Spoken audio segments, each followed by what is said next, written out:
16 is so. He showed her one of the verse. Because you might want to use that for rabbis. And that for Yeah, no, I know, but this is, so can you see the chapter? This is verse actually here number 4. He just mentioned that to me. Oh, my head's gone. My head's gone. Okay. Sarah, we can't hear you. Can't hear you. Okay. Now we can. Now you can hear me? This is yoga. We have to get connected. We have to get connected. That's the meaning of yoga, to be connected. We have to be connected. Okay, so let's begin as usual by offering respect to the spiritual master.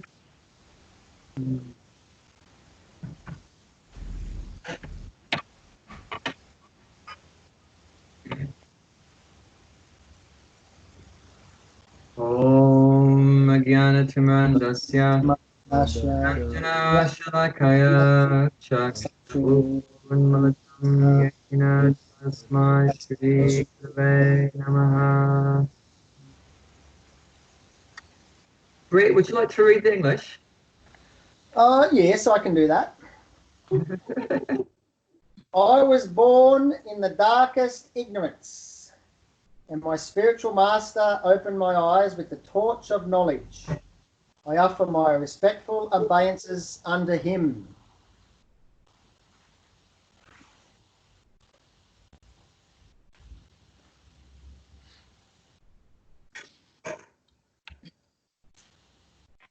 It's easy to say we're in ignorance, but it's hard to maybe realize how ignorant we are. What's a sign, do you think, that shows that we've actually realized that we're ignorant? Where's the evidence? Where's the evidence that shows that a person has actually realized that they're ignorant? What are some possible symptoms or signs? Yes, Brett. That you perhaps approach somebody and ask them questions. That's someone that may have some knowledge, and you just ask them some humble questions about life and where I'm from and things. You know, where do I come from? Why am I here? And all these sorts of things. So being humble and asking questions is a sign of ignorance. Yeah, that's what I was thinking. That's what I was thinking. That's a really good sign that the person's realized that they're ignorant, that they're so eager to learn. They're very inquisitive. They're approaching someone that has knowledge and trying to get some knowledge from the person, very humbly approaching them, wanting to get the knowledge like that. We might say we're ignorant or whatever, but if we have no interest whatsoever in attaining spiritual knowledge either from the Bhagavad Gita or from a spiritual master or something, that's really just lip service. You know how that saying is there, right? Lip service. It's easy to render service with your lips. I am the most humble. I am the most fallen. It's easy to say that, but how do we actually be sure? Is like they say, actions speak louder than words. So we see if someone's very humbly approaching a spiritual teacher and inquisitive about the absolute truth, like Brett was saying, understanding who am I and why am I here and why am I suffering and what's the solution, like that, trying to get answers to those questions, and that's a very good sign that the person's actually very humble and feeling very ignorant. And as Chaitanya Mahaprabhu said himself, he said that his spiritual master called him a fool and told him to chant Hare Krishna. I mean, he's God himself, and he's the original spiritual master, but he assumed the position of an ordinary conditioned soul that's ignorant, and he accepted a spiritual master. Does anyone know who Chaitanya Mahaprabhu's spiritual master was? What was his name? Yeah, I was talking about it the other week with Vishwamba, but I can't remember now. Okay, his name was Ishvara Puri. Ishvara Puri. So that was the devotee that Chaitanya Mahaprabhu, Krishna, who is Krishna himself, accepted as spiritual master. And on one meeting he had with his spiritual master called him a fool and told him to chant Hare Krishna. Because we may think that we're very intelligent and there are so many processes for liberation and getting out of here and going back to the spiritual world. But actually in Kali Yuga, there's only one way to get out of here. That's by saying Hare Krishna. So we shouldn't think we're overly intelligent and that we can just follow any process. That the recommended process, especially in Kali Yuga, is by chanting names.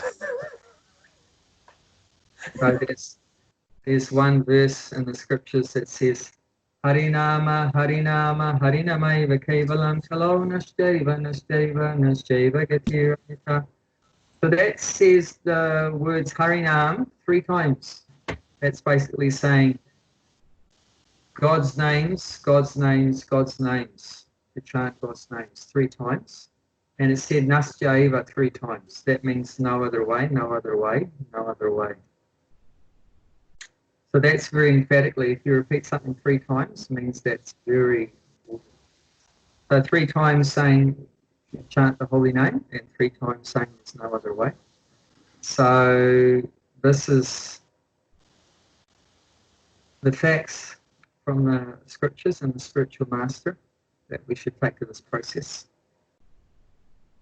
So he's felt himself always, Chaitanya Mahaprabhu said himself, I always felt myself a fool, an ignorant fool in front of my guru. He could have challenged his guru, but he didn't do that. He faithfully accepted whatever his spiritual master told him. And he said, I always felt myself a fool in front of my spiritual master. And he said, my spiritual master chastised me, called me a fool. He was very happy to receive that kind of spiritual master. That's real mercy, as we were talking about last week, about mercy. The mercy, what is the mercy? The real mercy is what? Does anyone remember who was here last week? What is the real mercy from the spiritual master and from Krishna? How does that take shape? What is the mercy? Tangibly. Hello, Josh. Welcome. G'day. How are you doing? How was your week? Oh, really good. I went up to the bush for a couple of days. Nice. Awesome. Back to nature. That's Yes. great. That's nice. Mercy of nature. Yes. Mercy. Mother Nature. We're getting close to our Mother Nature. Yeah. She's very kind. Our Mother Nature. Laying in the sun on my back, looking up at the trees, you feel like such a fool sometimes. It's like, why do we live so close to the wilderness? Yeah. And maybe only ever see it once or twice in a year. Yeah, that's right. Yeah. Yeah. Mm. Mercy is when an action could be taken, but it's not taken. Mm. When you're forgiven. One of the real mercies that your spiritual master or guru can provide is knowledge of Krishna. Yeah. Yeah, so that is mercy, that the spiritual master is giving us instructions. Like if he's saying, if he says that you're a fool, you're not qualified for anything else, you should just chant Hare Krishna. That's mercy. That's mercy that he's giving that knowledge. And it's just up to us then, of course, whether we take that mercy or not. Of course, we could get angry. How dare you call me a fool? we could get angry. How dare you call me a fool? You're a fool for calling me that. You know, so you could get angry, or you know, you're not accepted like that. Then you miss the mercy. But so that's up to us. Like there was one time Prabhupada told a story of one person who fell in a well. So he's stuck in the bottom of a well, and very fortunately, he must have been calling out or something. One person came to the top of the well and looked down and saw there was someone there. And the person at the top, he dropped down a rope. He dropped down a rope. And the person on the bottom, he said,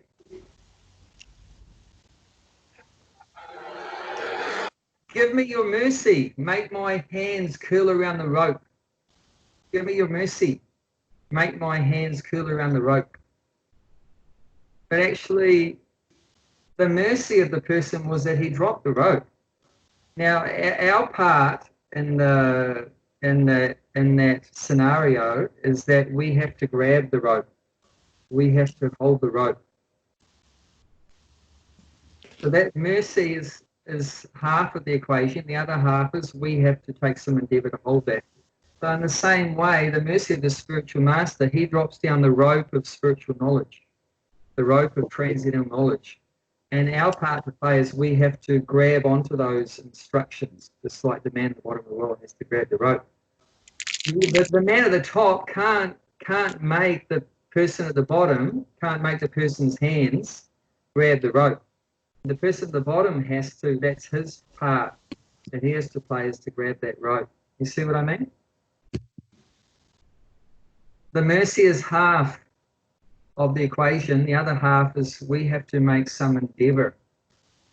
Like in that case, the endeavor is to grab the rope, or to take seriously the instructions, very sincerely, seriously, take those instructions to heart. And we try to follow those instructions as best we can. Does that make sense? But if you're expecting someone to drop the rope and make your hands hold the rope and like that, and to push you up, then good luck. You know, that's not much chance of that. We also have to do something. So we find out that yoga, whether it's karma yoga, jnana yoga, Ashtanga, or bhakti yoga, is not just a belief. It's something you have to do something. You have to do some practice. You have to engage in practice called sadhana. You have to engage in some practice. The word often in the Bhagavad Gita is used as yuja or yujate, which means something you have to engage. You have to engage in some activities. There's some activity involved. And bhakti also is an activity. It's not just the kind of faith, the kind of belief. But, you know, if you really do have faith or believe something, then you'll do something about it. So let's do something now and read from where we left off. Last week, we didn't go to the next verse. We just discussed one point from the previous week about mercy, which is a very wonderful subject. I couldn't help myself but to talk just about that. So we talked all about mercy because Prabhupada mentioned that in the end of the purport to chapter 4, text 28, which is where we were the previous week. So we just discussed about that point Prabhupada brought up about mercy. So now we go on to text 49 and the 4th chapter. So we can recite the verse. It's a little bit of a different verse this week. It's a 3-liner. Normally most of the verses are 2 lines, but this has got 3 lines. So we can read that. It's the same I've got another work to do. I'll get the next trail. And none the tree a little bit. And Oh, Josh, I can't hear you very well. Can you say that again? So bring it back in and look around. There's some feedback or something there. Is that bump? It's got little like into it. When it pops out, it's usually broken that off. So it may not go back yet. It's all scrambled. Your voice is all scrambled. Everyone else, is everyone else able to hear Josh, or? Oh, he sounds like he's talking to someone. I realise that. But let me have a look at it. He's talking to someone else. Oh, okay. Not tomorrow, mate, but Okay. Anyway, let's recite the verse. Okay. Apane juvati pranam prane panam tatapare pranapana kati rudva pranayama parayana apare niyataharaha pranan praneshu jugati. Okay, so let's read the English. Gulshan, would you like to read the translation? Still others who are inclined to the process of breath restraint to remain in that trance, practice by offering the moment of the outgoing breath into the incoming, and the incoming breath into the outgoing, and thus at last remain in trance, stopping all the breathing. Others, curtailing the eating process, offer the outgoing breath into itself as a sacrifice. Okay, so this is talking about the process of pranayama. It's some technical stuff here for those that don't practice pranayama or haven't read much about it, but we're very lucky. We're very fortunate that we have Josh here with us who practices this pranayama as well as other things. And also it mentions, there's a sentence at the end talking about, so this is one kind of sacrifice involving the breathing, sacrifice of the breathing. But there's another sacrifice mentioned also. What's the other one mentioned in this verse? Pranayama, breathing, and? Eating process. Eating process. So what's the sacrifice we can make in regards to eating? Fasting. Yeah. Fasting, it's mentioned curtailing. Curtailing means reducing, right? So you're cutting back. You're cutting back or reducing. That can be a kind of sacrifice too, depending on why you're doing it. I didn't do it on the lunchtime. I ate a lot. I did other way. Yeah, we can talk about that too. We'll talk about how that fits into Bhakti Yoga. It's like Josh is still out in nature. I can see some trees behind him. Yeah, he's walking or push biking? I'm walking, yeah. Mate, a very strong resolution I made during India and after India is that I would continue to walk for an hour or two each day. Very strong resolution. That's very good. Very good. So with pranayama, just let you know that we've talked in these groups before about the degradation of the truth and the teachings, how that tends to happen in the Kali Yuga. Yes. When people get exposed to the word pranayama, oftentimes in this day and age, it's presented as something very, very banal or mild or almost missing the point completely. The main aim of sort of corporate yoga is just to calm people down and maybe get them a bit of a good-looking body.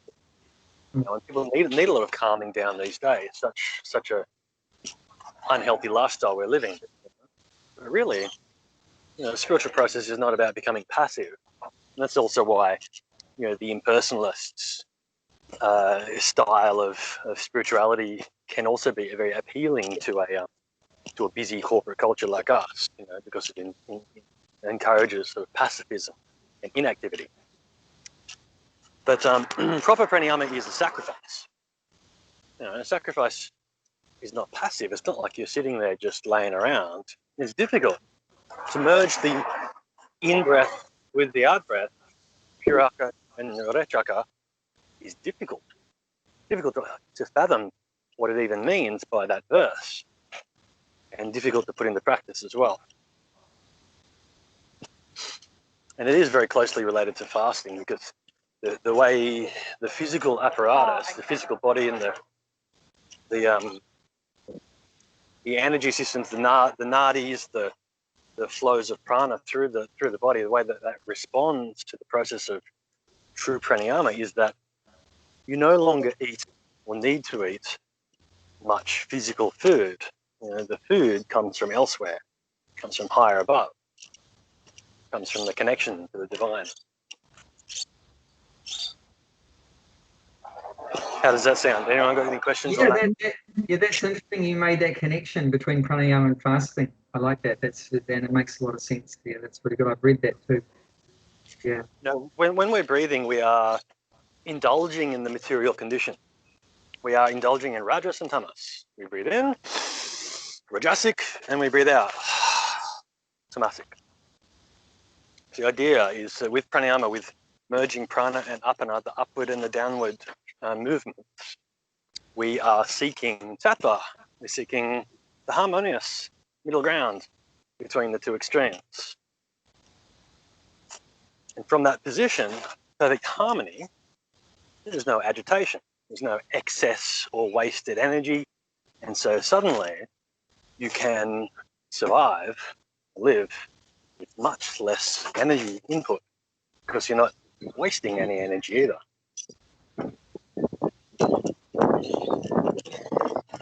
The very physical part of the sacrifice essentially comes down to pranayama. Basically comes down to holding your breath. And you develop your ability to breathe in very, very well. You develop your ability to breathe out very, very, very well. And then you use those training processes to do both at once or neither. And that's the paradox. That's the achintya aspect of it. Is that you no longer... It means inconceivable, for those who don't know that word. It means inconceivable. Yes, continue, Josh. You're no longer doing either, breathing in or out. Yeah. You may just a question on that. If breathing out is in the mode of passion, now breathing in is the mode of passion, breathing out is the mode of ignorance. Is holding your breath, is that the mode of goodness? Is that sattva gun? Holding the breath, doing neither is sattva gun, yeah. Okay. Yeah. So we see that everything's composed of the different modes of material nature. This mode of ignorance, tamagun, mode of passion, rajagun, mode of goodness, sattvagun. So even in the breathing is being controlled by these different modes of nature under the influence of these different modes. So breathing out, Josh is saying, breathing in is in the mode of passion, breathing out is the mode of ignorance, and holding the breath is in the mode of goodness. So we see how these modes of nature, they affect us in all different aspects of our life.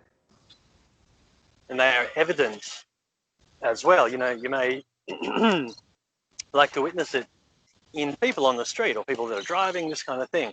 You know, someone that is perhaps feeling aggressive or ready for a fight will often sort of puff up their chest so that they can get a big deep breath in, and they may even make noises like this kind of thing. That's rajas, that's the passion. And someone that is in the tamas, you know, is giving up. They're no longer able to lift themselves anymore. They're sighing, they're slumping forwards, they're exhausting themselves, exhaling and exhausting.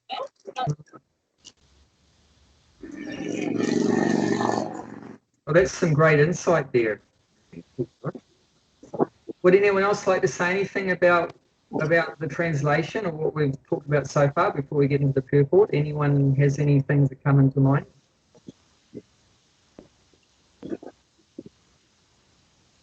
Okay, so let's get into the purport. Sarah, would you like to start on that? Okay, thank you. This system of yoga for controlling the breathing process is called pranayama, and in the beginning it is practiced in the hatha yoga system through different sitting postures. Okay, well, Yep. Josh, so Prabhupada's saying here that the pranayama, before it gets to the point of pranayama, then it's called hatha yoga. Does that connect with you? And he's talking about sitting postures, and he's sort of indicating that the sitting posture aspect is more like the hatha yoga, and then from there you're getting into pranayama. Does that connect with what your teachings? Yeah, you could say that. Like hatha yoga is rather physical, and so would involve all of those asana, mudra kind of components. And pranayama is this threshold. It's this border, this fence line. So you can do some pranayama that is exclusively physical, but if you just tip over to the other side of things, then it becomes all about prana and all about consciousness. So yeah, at the hatha yoga stage, it sort of looks like they're not necessarily very experienced in terms of the breathing, but more with the postures, the asanas, the exercise part of it. So then it's developed. Then if the hatha yogi goes further, then he'll become more practiced in the pranayama. Yeah, it's very much a fundamental. If we want to be able to hold the breath or to do things that are going to exert ourselves a little bit, we have to be healthy. We can't. If you can't take a deep breath and then hold your breath for 10 seconds, for example, which is very common for people, especially at a certain age, or if they've got excessive, if they're young and have got excessive muscle, like if they've got a really, really big, strong chest, or they're just a bit older, it can be very, very difficult for people to do what seems like a fairly simple task, like breathe in and hold your breath for 10 seconds. And so hatha yoga, those introductory limbs of yoga, where you're basically just looking after ethics and stretching the body and strengthening the body, they're the foundation of building, so that you may, when the guru comes and gives you the nudge, you may then explore the less obvious aspects of yoga, less physical aspects. Yeah. What the bhaktas do, they skip the whole thing. They are right to the end. But often it can happen also that one thing leads to another thing. Like that, it's indicating here that that hatha yoga can lead to pranayama. So there is some prerequisite things there before one can go to a higher stage. Like I have mentioned about in terms of bhakti yoga, some prerequisites also. Does anyone remember? What's some prerequisites in order for someone to take to bhakti? Anyone remember me talking about being materially exhausted? Yes. About being materially frustrated? Yeah. So like that. So often there is a gradual process of evolution, whether you're evolving from hatha yoga, evolving to being a pranayama yogi, or whether you're evolving from trying to enjoy the material world to evolving to being frustrated by the material world, to then surrendering to the Supreme. Glorious. So what's that? Glorious. The usefulness of things like boredom, frustration, and depression. These are part of the spiritual process. Yeah. What a gift if you feel depressed at the emptiness of a material existence. What a gift. It's going to push you. Yeah, it's going to push you. It's going to push you. So, like they say, every cloud has a silver lining, right? So it's just seeing that. And often we need the spiritual master, the guru, to show us where the silver lining is. Otherwise, we just see the cloud. We don't see the silver lining. So we need someone to point out to us, where the silver lining is. And yeah, it's so obvious. Once you've been shown. And like now we can see the the benefit and the good fortune of all the difficulties and calamities and obstacles that we have gone through in our life. And at the time we might not realize it, but later looking back, we can see, wow, that was actually really good that led me to where I am now, which is a better place. I like to think of it as like a plateau. You're climbing up a mountain. The mountain, going up to the top of the mountain might take many, many lives. And you're making progress, and then there is a plateau, and there are many plateaus. And the plateau may seem very uninteresting because you're no longer climbing, but you are kind of acclimatizing yourself to the place that you've gotten. You're regrouping, maybe having time with like-minded people, recentering and ready for the next ascent. Yes. And sometime it might even happen that it looks like we've made one step forward, then 2 steps back, doesn't it? But even that sometimes was that needed to have happened. You know, like they say, that there's that saying, right? Failure is the pillar of success. There's so many sayings like that. That sometimes that temporary fall down has actually helped us to really take shelter of Guru or the Supreme or like that, different difficulties. So ultimately, nothing is really bad. That's right. But there is this supreme well-wisher out there who we call Krishna. Others have different names. That's always, like I said, the Supreme never gives up on us, never gets angry at us, is always merciful towards us. So once we realize that, there's no real loss. It's just a matter of time before we can go to the original blissful state, our eternal blissful state.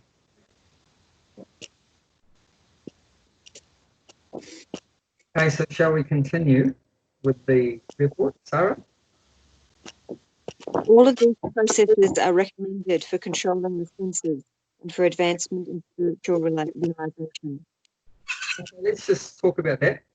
So this is the common denominator. One common denominator of any kind of yoga process is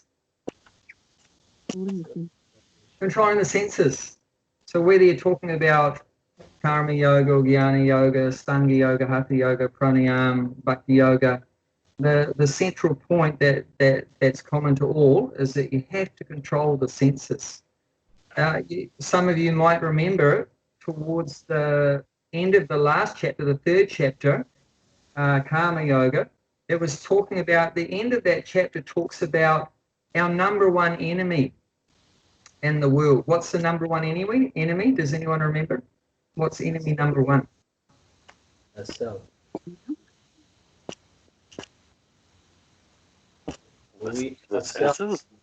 It's lust. Krishna says it's lust. Calm, or in Sanskrit, calm, or in English, lust. What is lust? We talked about. It's the desire to please our own senses. The desire to please our own senses is called lust, which Prabhupada often uses the terminology sense gratification. So this process of sense gratification is our number one enemy. And the center of the senses is the mind. There's 6 senses. 6 senses, right? 6 senses. You remember the 6 senses?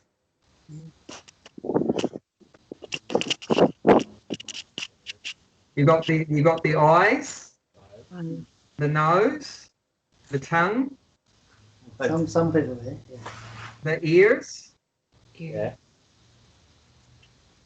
So you've got the 5 Gyanendriya, the knowledge acquiring senses, and the touch. I forgot one, and the tactile, the touch. So, and that's the 5 Gyanendriya, the knowledge acquiring senses. And then you've got the central point of all those knowledge acquiring senses is the mind. So what all the Gyan, the knowledge, comes in through those 5 senses into the mind. And it said the mind, Prabhupada says the mind is the reservoir of all ideas for sense gratification. So it's coming in through those senses. You hear something, smell something, taste something, touch something. That's all. Where does that go? All that information, all that knowledge, where does that go? It goes into your mind. And then your mind gets the idea there. Oh, I want to go after that woman. I want to eat that food. I want to go to that disco. I've smelt that KFC, I'll go there. You know, so it goes into the mind, and then the mind processes that information. And you know, we have that cycle, right? The functions of the mind is thinking, feeling, willing, and then from willing comes action. You do something, right? The thought comes, pizza, and then you feel what it'd be like that stretchy mozzarella and that nice That was the tomato, last. and The then I'm last. saying that because Gulshan had it for lunch. And then you feel like that, especially if it's smoky flavored due to being in the wood-fired ovens, nice smoky flavored. You feel what it's like, and then willing. Then you go. Then willing. Yes, I'm going to do it. I'm going to collect the firewood and get all the ingredients and make it up. And so from then willing and then action. And then it actually comes into... Eating a devotee is also lust? No, not. That's a different point. That's a different point. We're just talking about how we get entangled in the material world, and that's the main process. It's this process of sense gratification. We want to please the mind and the senses. So in yoga process, it's all about, the first thing is and that's the recommendation, the end of the 3rd chapter, Tasmad Indriyanya Dol. Adol, Adi means beginning. So Krishna is saying, because this number 1 enemy is lust, therefore, Tasmat, therefore, Adol in the very beginning, what? Indriyani. Indriyani means the senses. So Niyamya, Bharatasava. So Niyamya means you have to control or regulate. So that's the recommendation from Krishna, is in the very beginning, we have to regulate or control the senses. So that's the text 39 of the 3rd chapter. There in the very beginning, you have to control the senses. So whether you're doing Astanga Yoga, Karma Yoga, Jnana Yoga, Bhakti Yoga, in the very beginning of all of them, it's all about you have to control the senses. You can't progress in any path unless you control the senses. How are you going to progress in your relationship with the Supreme if you're so absorbed in your body and other bodies and this process of sense gratification? How are you going to progress in both? You can't. You have to let go of one connection if you want to connect with something else. If you want to connect with the higher self and the Supreme, you have to let go of your connection, absorption with the lower self and you know, all these material things. Now, it's not possible to have your hand in both jars at the same time. Does that make sense? You have to let go by one boat. You can't travel in 2 boats. Yeah, that's right. That's right. So that's just very logical. That's very practical. If we want to develop a loving relationship with Krishna, you have to loosen your loving relationship with matter, so-called loving relationship with matter. So that's just logical. So that's an essential point in every process. And therefore, this Hatha Yoga system, Astanga Yoga system, pranayama like that, it begins with yama and niyama. So that's all the do's and don'ts, all the restraints and, you know, things to be avoided and all the do's and don'ts like that. So in this Ashtanga Yoga, eightfold process. So the first two is the do's and don'ts, yama and niyama, and like that. It's like it recommends to refrain from sex life. That's brahmacharya.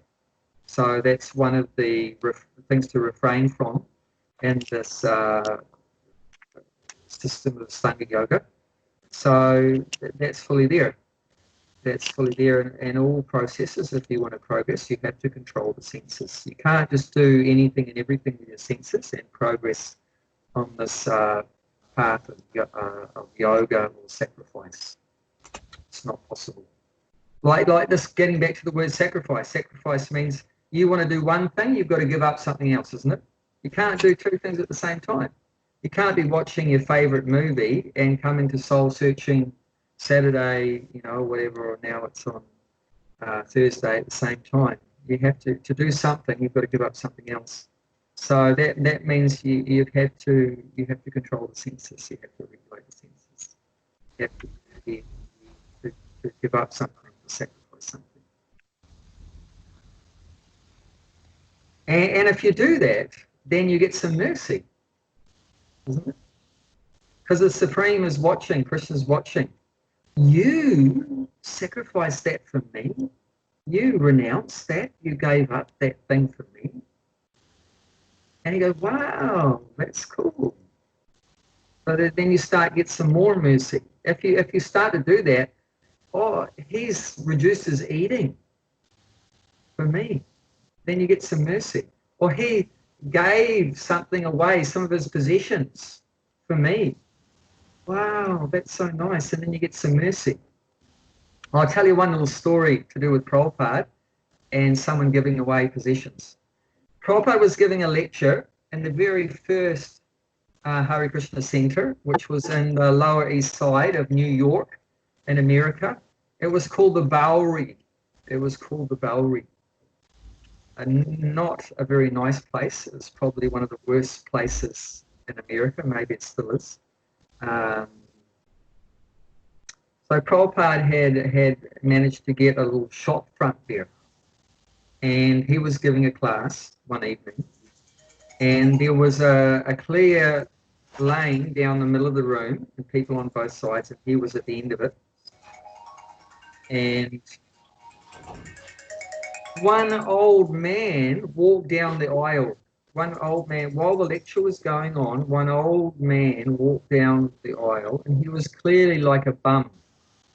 You know what a bum is, right? Just very poor, living on the street with all torn old clothes, smelly, doesn't take a bath, all that kind of stuff.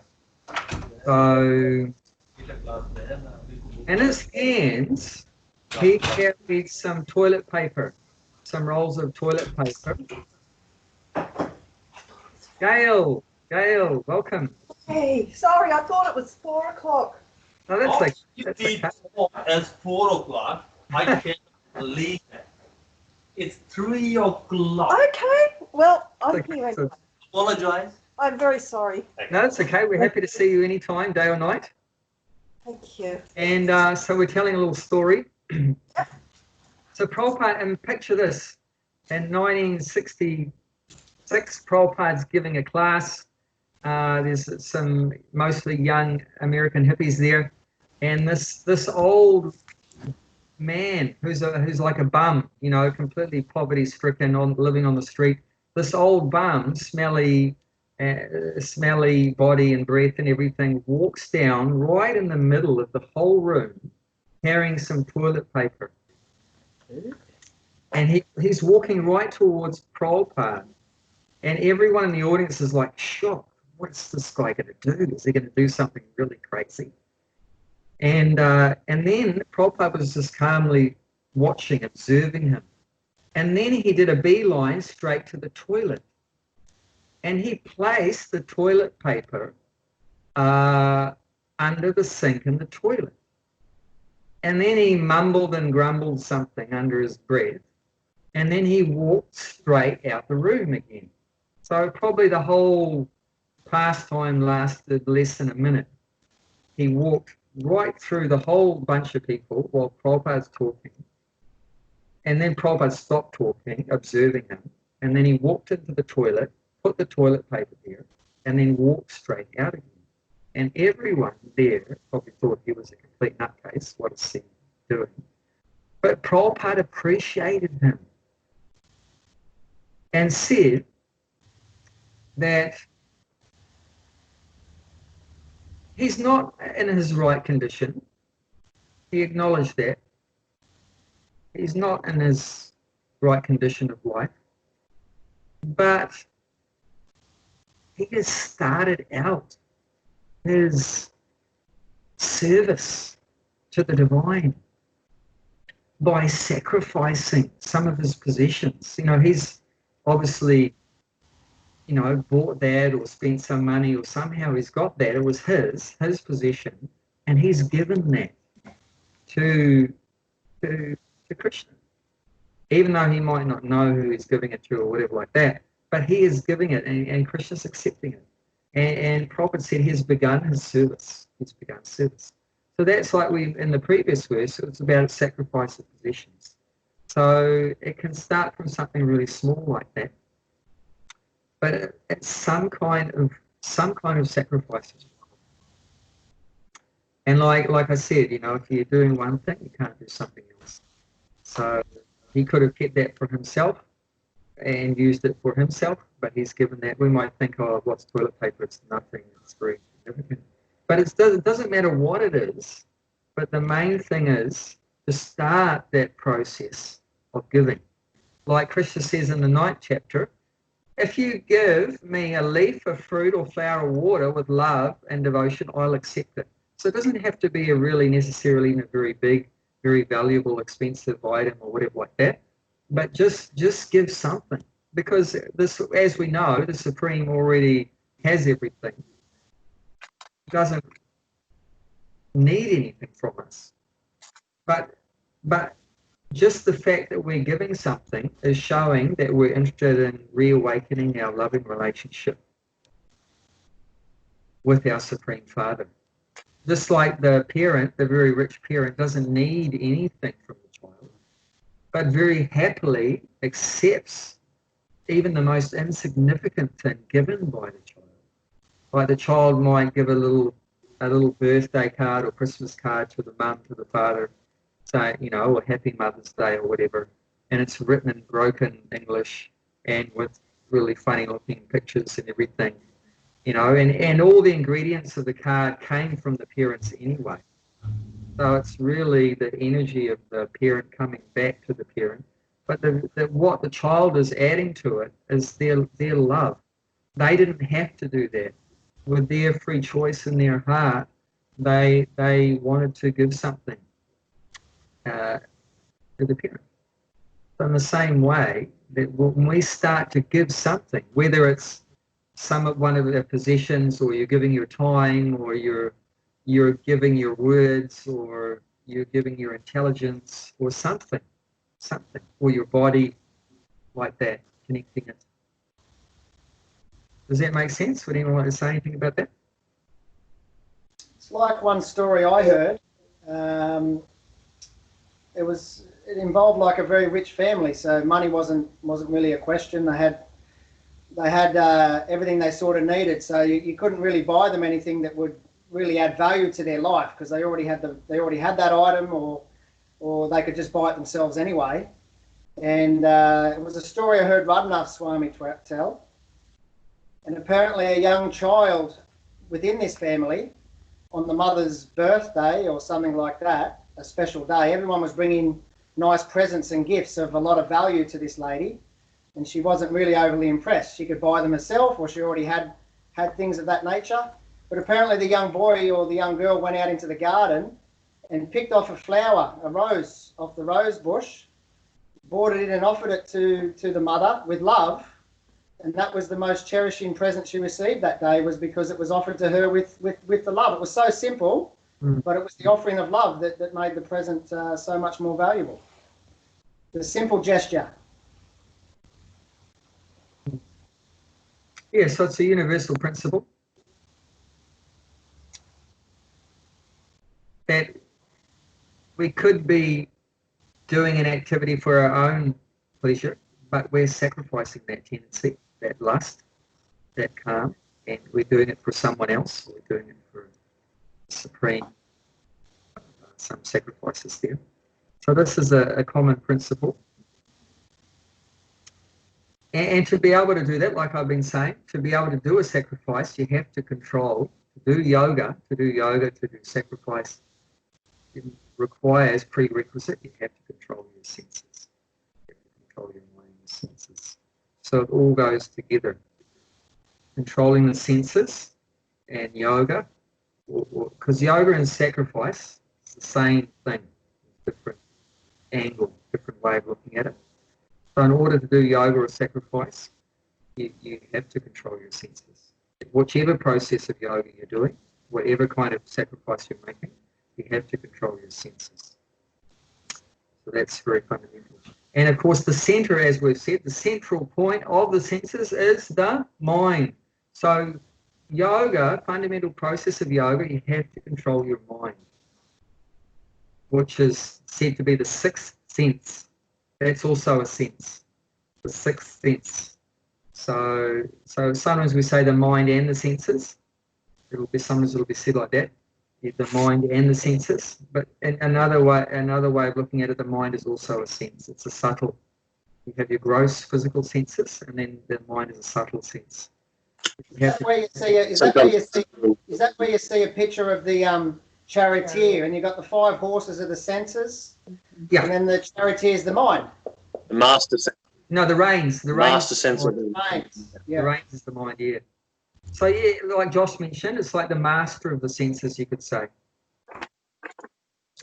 But unfortunately, the master of the senses, the mind, is normally, and most commonly in the material world, has become a slave to Maya, slave to illusion. This is our misfortune. The mind is meant to control the senses, the Gyanendriya. There's 5 senses. Is meant to control the mind is superior to these other 5 gross senses. Is meant to control the senses. But unfortunately, the mind has come under control of Maya or illusion, and therefore our mind and our senses have gone into directions that are not good for us, into sense gratification. Eat, drink, and be merry, sex, drugs, and rock and roll. That's the way I was brought up. And see, higher than the mind, what's higher than the mind?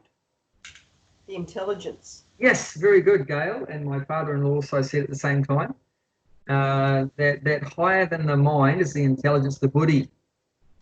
So the mind is following the direction from the intelligence. So the mind is giving direction. But unfortunately, because the intelligence has come under the influence of illusion, our intelligence is giving us wrong direction. Wrong direction. We have wrong goals, wrong discrimination. And because of that, the mind is following that crooked intelligence, and the mind's going in the wrong way. And then, of course, the senses are following that. So the whole lot, and of course, the soul is helplessly bewildered by the whole thing amongst all of that. The soul is stuck right in the middle of all of that, corrupted mind and intelligence and crazy senses. And we're like the passenger just being dragged around. Just like the examples given of a horse is leading a chariot, and you've got the passenger in the back seat is freaking out because the chariot's got completely out of control. The horses are going here and there. It's a very good example. If you don't control those horses, then they'll take you all over the place, and the passenger is just freaking out. So we're like that, a bewildered soul, completely bewildered by illusion. And so the first thing to bring that chariot back under control is you have to control those horses. You have to control those senses. It doesn't matter what process. If you're following Ashtanga yoga, or you're following karma yoga or bhakti yoga, it doesn't matter. But you have to do the same thing. You have to control the senses. The only difference will be in how you're controlling. Each process will have a different method of how you're controlling the senses. But the principle is the same. You have to control the senses. If you don't do that, you're not going to get anywhere. You're going to go nowhere fast. So just the method will be slightly different. Here it's a mechanical process of controlling your senses. And we're going to read about towards the end of this purport how that through Krishna consciousness automatically the senses come under control. So let's read further. And we'll hand it over to Josh. Are you still walking around in the wilderness? You don't have a book in front of you, right?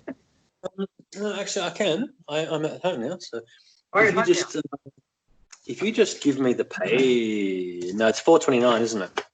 Yeah, verse 429. I've got it. All good. We're up to the purport, aren't we? Yeah, we're in the purport. We just read. We're about the 5th line. This practice involves controlling the ears. Good.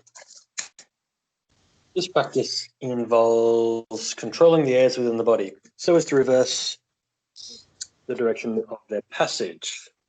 The apana air goes downward, the prana air goes up. The pranayama yogi practices breathing the opposite way until the current is neutralized into puraka, equilibrium. Offering the exhaled breath into the exhaled breath is called richaka. When both air currents are completely stopped, one is said to be in kumbhaka yoga. By practice of kumbhaka yoga, one can increase the duration of life for perfection in spiritual realization. Stop you there for a moment, Josh. Yep. Just one comment that comes to mind, one thing that comes to mind that I'd like to comment on is that increasing the duration of life. So how does that work? I have mentioned it before, some of you may have heard, that when you're born, according to your past karma, when you're born, you have a certain number of breaths at your quota. You have a certain quota of breaths in your life. When that quota is used up, that's when you die. When that quota of breaths, when you've used it up, you die. So your life is measured by the number of breaths. And that's determined how much quota you get is going to be different according to your past karma. So that you can't change that. But what you can have some influence on is how fast you use up those breaths. So through this pranayama process, if you slow down the breathing process, potentially you are increasing the duration of your life. And that's what's mentioned here. You're increasing the duration of your life. Well, and then the next question is, why would you want to increase the duration of your life? Because life's suffering, right? Why do you want to live longer in this miserable, horrible world? So they don't want to live longer because they want to enjoy the world, because they have a brain, they know it's suffering. But why they want to increase the duration of their life is like mentioned here, for perfection and spiritual realization. Now, to become perfect, a perfect yogi in any process, doesn't matter what the process is, it takes time. It's not instant. It takes time to become perfect. What does perfect means? You've actually achieved that yoga. You've actually connected. You've connected with the Supreme through the process of life. You're connected. Like in this Ashtanga yoga process here, the connection happens, fully at the point of samadhi, which is the 8th last part. It's not, samadhi doesn't come in the beginning of Ashtanga yoga. Samadhi comes at the end. That's after you've done everything else and you've perfected each of the previous stages, and then you've achieved that samadhi state, which means trance. It means all your senses, your mind is glued on the Supreme. You're absorbed. The senses are not going anywhere else.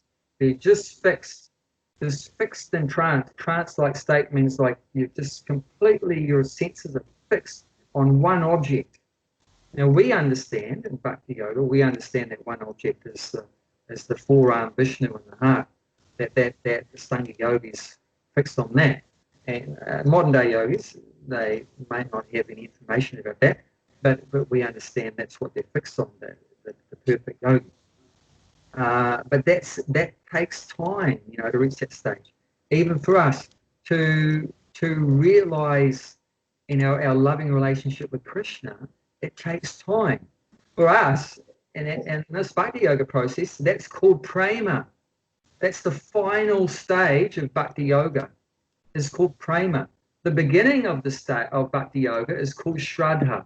That means faith. It begins with Shraddha, faith, and it ends, and there's so many stages. There's just like Ashtanga Yoga is 8 stages. We have first Shraddha, and the next stage is called Sadhu Sangha. That means association with the devotees. Then the next stage is called Bhajana Kriya. That means you connect with the spiritual master, follow his instructions. Then the next stage is called Anartha Nivritti. That means all the junk, all the rubbish in your heart starts to get cleared out of your heart. All the contamination in your heart starts to get cleared out when you follow the instructions. Then all the junk starts to get cleared out. That's a long part of the process. That's Anartha Nivritti, all the junk getting cleared out of your heart. And then the next stage is called Nishtha. Nishtha means fixed, steady. You become steady in your practices. In the beginning, we probably all notice we're up and down. One day, 1 week, we're up. Another day or week, we're down. Ups and downs. But there's a certain point you come to in your practice where you become steady. You don't go down anymore. You're just slowly going up, and no more yo-yo stuff. And then after that, then comes a stage called Ruchi. Ruchi means then you start to relish all the service you do. When you chant, you're enjoying it like anything. When you're cooking for Krishna, or doing an arati, or when you're talking about Krishna, or whatever, gardening for Krishna, whatever you do, whatever service you do, you're enjoying it like anything. Ruchi. Ruchi means you have a taste, you're enjoying it. Like now, maybe we chant, but we don't enjoy it. But when you come to the stage of Ruchi, you enjoy it like anything. You can't stop chanting when you reach Ruchi. When you reach Ruchi, you won't want to stop after 16 rounds. You'll want to chant 64 rounds, 128 rounds when you reach Ruchi. Now we can't wait till we finish our last round and put it down. But when you reach Ruchi, you won't want to stop at 16. And then after that stage called Atta Sakti. Atta Sakti means you become completely attached to the Supreme. You can't get your mind away from him for a second. You're just completely attached. Just like some young boy is attached to a young girl, or a young girl attached to a young boy, or you're attached to your dog, or whatever like that. It's just so that devotee's mind, heart is just so attached to Krishna every second. Whether you're sitting on the toilet or going shopping or whatever, you're just completely attached. Your mind is completely attached. And then bhava. Then the bhava stage means ecstasy. At that point in your sadhana, in your practice, when you chant, you cry, your hairs stand on end, you sometimes fall down on the ground, stunned, unconscious. There's 8 different symptoms of that stage called Asta-sattvika. It means 8 different kinds of ecstasies like that. Sometimes the voice chokes up. Even you're trying to, like sometimes when Prabhupada was singing, like Jaya Radha Madhava, and in the middle of the song, he stopped singing. Why? Why did he stop singing? Because his voice became completely choked by all the spiritual emotions in his heart, just came outside of his body and locked up his throat, and he couldn't say anything. Just completely choked up with emotion, and tears, as I mentioned before, would come out sideways from his eyes, and his body was like a porcupine. All the hairs standing up on his body. And different times this happened when he was trying to control those emotions, but he couldn't control them. Yeah, this, like my father-in-law was just saying, he's gone into a trance. And then the final stage of bhakti, which is the perfection of bhakti, is pure love. That's called prema bhakti. So that's the final stage. But can you get to prema bhakti in 2 minutes or 2 hours, or maybe, but highly unlikely? It takes a lot of time and a lot of hard work, and you have to chug your way through Shraddha, and Sadhu Sangha, Anatta Nivritti, Nista, all the things like that. There are exceptions. There are exceptions when you can go from no stage to the top stage. But that's very rare. That's called, as we were talking about last week, mercy. When you don't deserve it, you're not qualified, but you somehow or other you got the mercy even though you're not qualified. I'll give you one little example of that from Lord Chaitanya's pastimes. So that mercy is either coming from the pure devotee or from God. That's where the mercy is coming from. So one time 500 years ago, when the Supreme was here in the form of Lord Chaitanya, there was one Muslim man, which means he's at no stage of bhakti, pretty much. Maybe a little bit. I mean, he has a little bit of love for Allah or whatever, but his practice is not very good because he's eating cows and so forth, because Muslims eat cows, which is regarded as a very horrific sinful activity. So he wasn't at a very high stage, that's for sure. But he rendered some service to a great devotee of Chaitanya Mahaprabhu, a pure devotee of Chaitanya Mahaprabhu, named Srivas Thakur. Srivas Thakur was a pure devotee. So this Muslim, he would mend shoes. That was his job, was mending shoes. So he had the good fortune, just by his good fortune, that Srivas Thakur got his shoes fixed by this Muslim guy. And so that was his connection, that was his yoga, was that he did some service unknowingly for a pure devotee of the Lord. So one day, the Supreme Being, Supreme Lord, just happens to be walking along the road, not by chance, but he wanted to give some mercy to this guy. So he walked right across the path of this Muslim.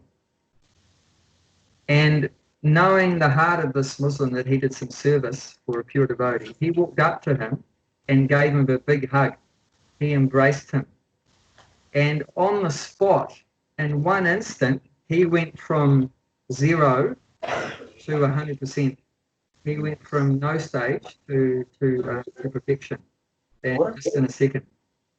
And after being embraced by the Lord, then how do we know he achieved the top stage? Because tears were firing out of his eyes, left, right, and center, and he was roaring out the holy name, and his voice choked up, and then he fell on the ground and was rolling around on the ground, and he had achieved ecstatic love for the Supreme. So that was mercy. But that's a very rare case. That's very rare that happens. We shouldn't expect that. We shouldn't expect that. That's what mercy means. Is it going to come? When is it going to come? How is it going to come? You can't do anything to make it come. We hope that it comes. We hope we get the mercy. And we pray, and we know that the Lord is supremely merciful. So that's where we place our hope in that. But we have to now try our very best. And it takes time. So like here, it's mentioned here, they want to extend their life. The yogi wants to extend their life. And how they do that is by controlling the breathing. Why do they want to extend their life? Is to give them time to achieve perfection, because it takes time. So I'll hand it back to you guys. That was just something that came to my mind. Would Josh, you like to say anything about that, or any of the others have any more questions about that? The only thing that popped into my head with that one was the attaining perfection in the one life without waiting for the next. Yeah. And that even when you get a glimpse of the perfection, and maybe you feel like you're even well established there, that the fall can still occur, and there's truly, if you've attained the perfection in the physical in this life, yeah, then there's absolutely no need to be in a hurry to get out of it again. Like the desirability of a long life is quite high, because the more time you're established, and the more chances you have to potentially lose it again, and to be given an excuse to be then reborn. The more the better. So do you get that, everyone? Why would you not want to wait for the next life? Well, why would you want to finish your business of attaining spiritual perfection in this life?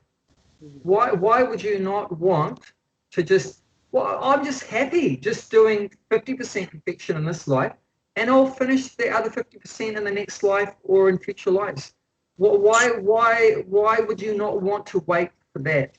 I'll just go 50% now. No rush. I'm eternal anyway, right? So I'll just continue on towards perfection in the next life. But why would you not want to wait for that? Because there's no guarantee. No guarantees of what? Remember, you might forget. Yeah, you might forget, and especially you might forget if you don't get a human body in your next life. Yes. And that's a bummer. That's a big bummer for a yogi. Yeah. If you fall down from now you got a human form. Now you're guaranteed. I mean, you're in a human body. You got it. Somehow you got this very good form, which has that buddhi. See, that's the difference between the human form and the non-human. There's a soul in everybody. There's no difference between the soul in my body and the soul in the pig or the soul in the cockroach. We're the same eternal, blissful, conscious being, entity, but we just got different bodies. So now I have a higher capacity for spiritualization because of this body. This body is fantastic for achieving spiritual perfection because we have a more highly developed consciousness, perception, and inquisitiveness to search for the truth. Only in the human form we have that feature where there is some inquisitiveness to search for the truth. Like, who am I? Why am I suffering? Where did I come from? Where am I going? Why do I have to grow old? Why do I have to get sick? Why do I have to die? I don't want to die. You know, I want to be happy forever. I don't want my happiness to come to an end. So only in the human body do we think like that. In the other forms, they don't think about these things. So this is very valuable. It said human life is, although it's temporary, like all the other forms, all the forms are temporary, but the value of human life, although it is temporary, like all the rest, is that we have that feature which is inbuilt within it, is inquisitive to search for the truth and for spiritual realization. So there's a great risk after the death of this body that what body you're going to get, there's no guarantee. According to your karma, you might have purposefully or accidentally killed so many things, or lied or cheated, or done some bad karma or something, and as a reaction for that, you might have to go down to a lower body. So that's a big fear. There's a verse that mentions that. Second chapter, text number 40, I think it is. Text number 40, second chapter, about that fear of going down to a lower birth in the next life. And it mentions in that verse that a little progress in bhakti protects one from that fear. Because Krishna is so merciful to someone that starts out on bhakti, directly serving him, that the Lord protects him from falling down to a lower birth, guarantees that he'll pick up in the next life from where he leaves off in this life, and it gives him a better birth. And it talks about towards the end of the second chapter what is the better birth that he gets, and it mentions taking birth in a family of brahmanas, which obviously means you get a human body, or a family of rich merchants like Vaishyas, which obviously means you got a human body. So you're not going down into a non-human body, you're getting another human body, and being born in a good situation in a human body to be able to carry on where you left off in the last life. But otherwise, there is a risk.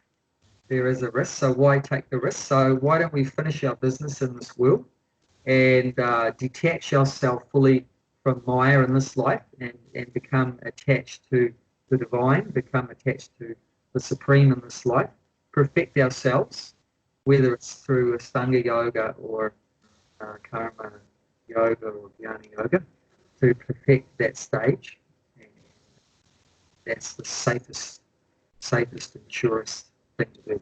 So that's why the yogi wants to stretch out their life to finish off their process in this life to achieve perfection before they die. And the accomplished Ashtanga yogi, they are so perfect, they can actually choose when they die. That's pretty far out. Normally, most of us, we would never think that you have any choice when you're going to die. But in the Ashtanga yoga process, through manipulating, we mentioned it a little bit briefly, through manipulating the prana, the life airs, when that we read in the previous verses, how the soul is held in position within the different life airs, which is mentioned, there's 10 different ears in the body. And the soul is held within the heart region, within these different ears. And the accomplished pranayama yogi, through manipulating the ears in the body, he can lift the soul out of the heart region up to the top of the head, and then he'll wait for an auspicious time. There is times that are auspicious and times that are inauspicious. A mode of goodness, a mode of ignorance, like that, so forth. So he'll wait for an auspicious time, which is like, if you leave your body in an auspicious time, it's like guaranteeing that the soul will go to a higher planet, or maybe even liberated, depending on if you get it right. So they'll wait for the auspicious time, and then through manipulating the air, they can push the soul out of the top of the head. If they do it at the right time, then they'll end up going to that higher planet in the material world that they wanted to go, or maybe even completely liberated. Now we have the case in the Mahabharata. Some of you may have heard of Bhishma Dev. He was the grandfather of the Pandavas. So he had some aspect of that yoga in his life also, as well as he was a bhakti yogi as well. He was a devotee of Krishna, and Krishna was actually right there, and he was staring at Krishna's face when he left. But he had the power to choose when he died. So even though he was shot up with arrows from head to foot, he didn't die straight away. He was lying on a bed of arrows for months after he was shot. And he was lying down there and keeping himself alive just through the breath. He'd suspended his life process just in the breath. He was keeping himself, within the body, waiting for the auspicious time. What was he waiting for?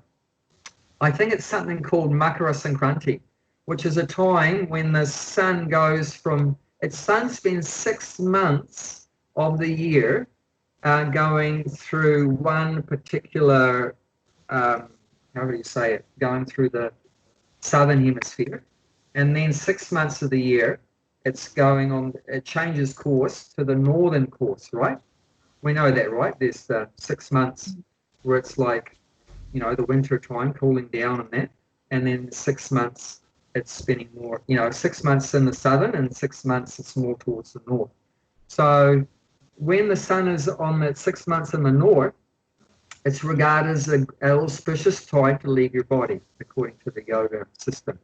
So when he was shot was during the 6 months in the south, so that wasn't a good time. So he didn't want to die then. So he kept himself alive till the sun moved began the 6 months journey to the north. And then he just went.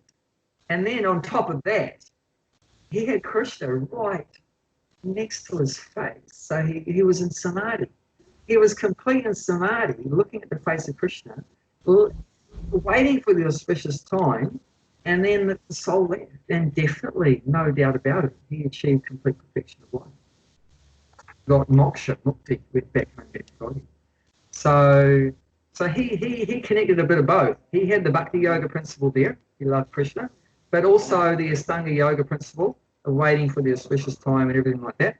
So it's pretty far out. But that's that principle of not waiting for the next life. Not waiting for the next. But it said the bhakti yogi doesn't have to worry about that. We don't have to try to control when we die, that we leave that up to Krishna. We've surrendered to Krishna. Bhakti yoga means you've surrendered to Krishna.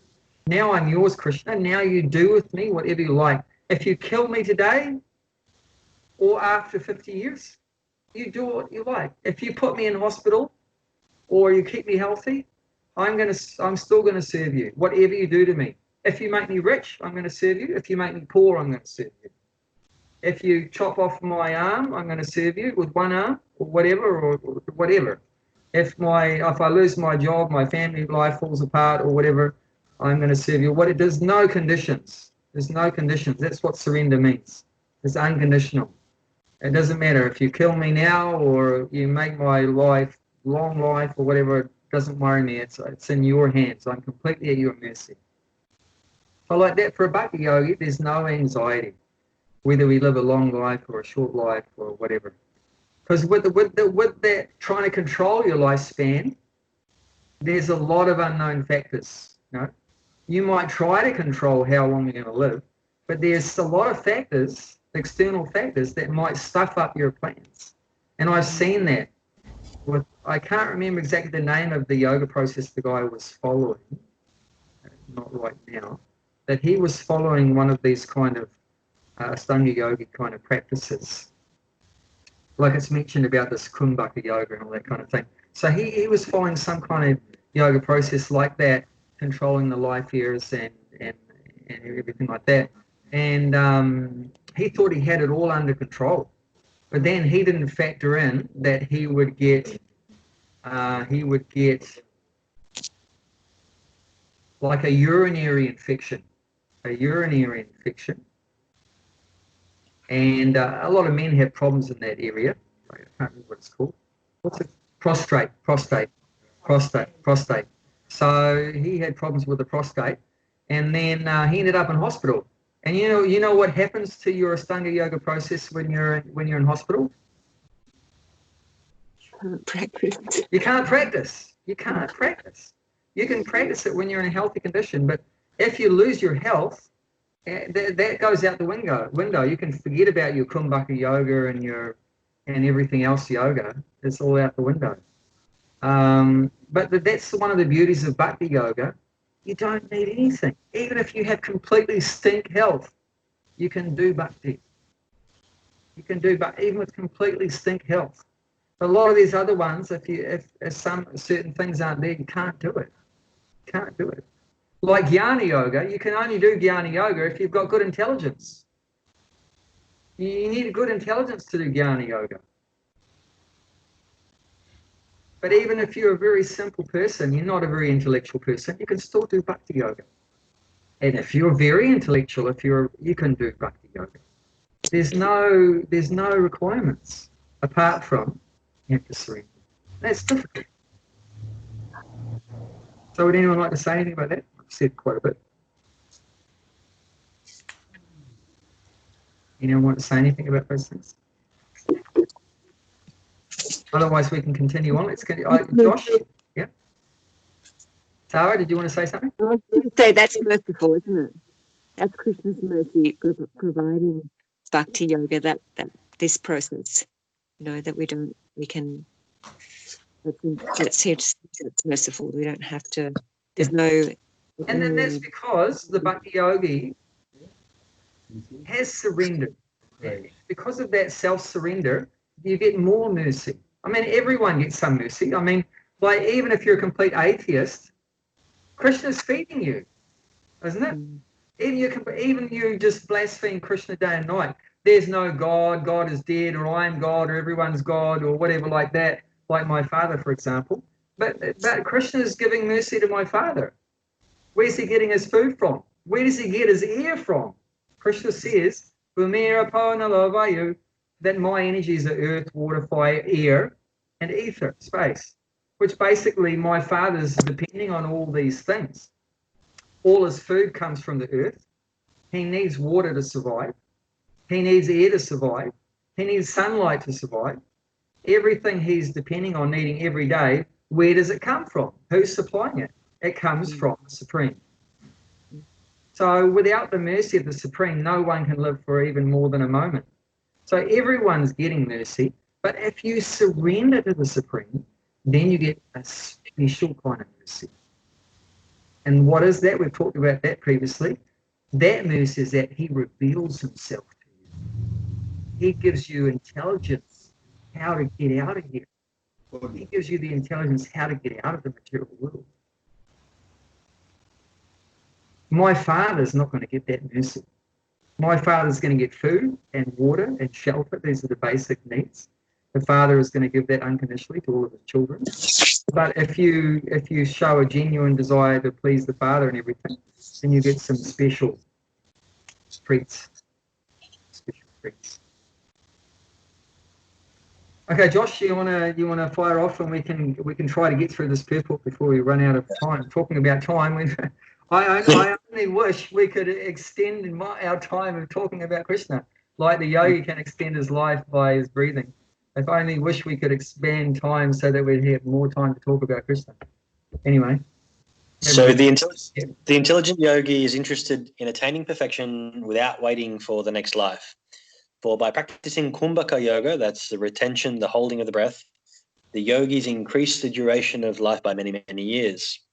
A Krishna conscious person, however, being always situated in the transcendental loving service of the Lord, automatically becomes controller of the senses.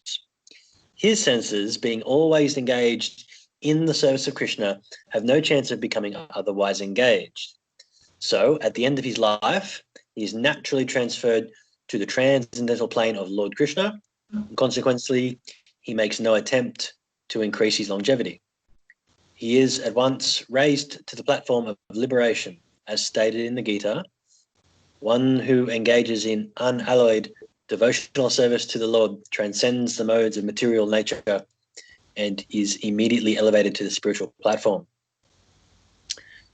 A Krishna conscious person begins from the transcendental stage, and he is constantly in that consciousness. Therefore, there is no falling down, and ultimately he enters into the abode of the Lord without delay. The practice of reduced eating is automatically done when one only eats Krishna prasadam, or food which is offered first to the Lord. Reducing the eating process is very helpful in the matter of sense control, and without sense control, there is no possibility of getting out of the material entanglement. So yeah, it all begins with sense control. That's there in every process, very essential. That's like foundational.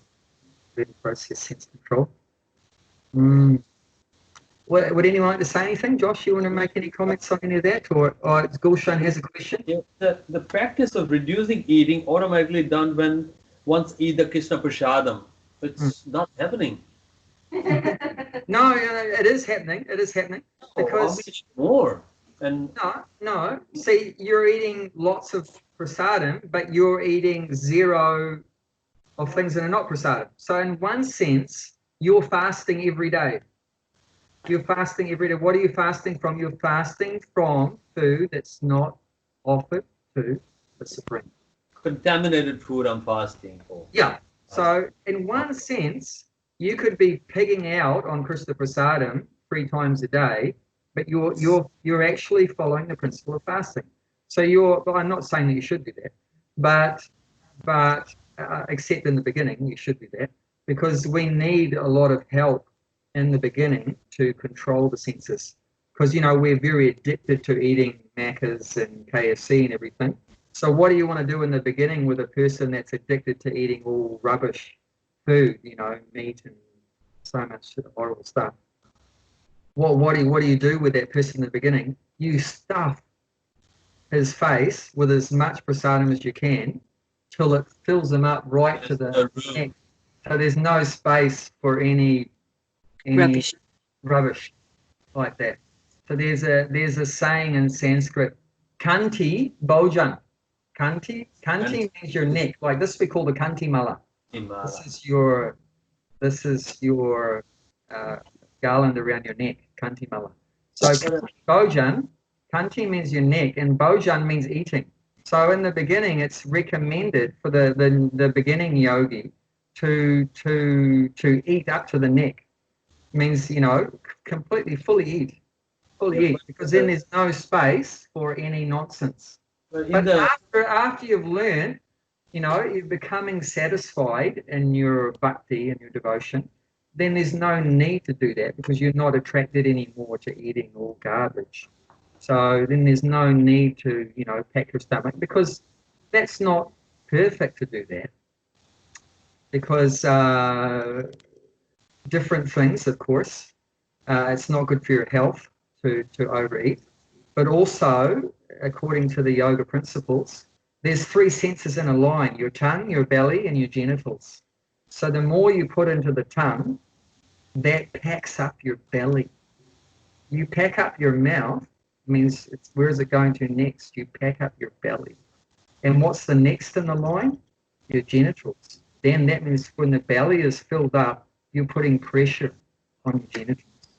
And that pressure on your genitals agitates, then it creates agitation for the genitals. And agitation on the genitals in spiritual life is not. So you want to reduce that agitation. So a more further advanced yogi will want to reduce the eating, so that one thing is you can look after your health, lengthen your lifespan, do more service, and also reduce that agitation, that risk of agitating the genitals, which can be a disturbance in your focusing on Krishna. There's that sexual agitation. But in the beginning, it's recommended, fill them up, fill them right up, fill them right up. Better to risk a little bit of that agitation than, you know, all the bad karma and that and agitation from eating nonsense food. So it's the lesser of 2 evils, you could say. So depends on what stage, what the recommendations are. So there's no, you can't place a rule for everyone. Depending on what stage you're in, there'll be different rules. You're just coming into spiritual practice, there'll be a rule: eat more of this food, but only this food, no more outside food. You know, and then later on, as you practice more, there'll be another set of rules. Then, okay, reduce, you don't need to eat so much anymore. You're not running the risk of you're going to go screaming out of the ashram and to McDonald's anymore. There's no risk of that. Does that make sense? Yes, but I'm in the beginning stage for the last 50 years. So eat more pizza, as long as it's offered. When it's gonna be next stage gonna come, or just feel like that? It's like in this life, the next stage will come.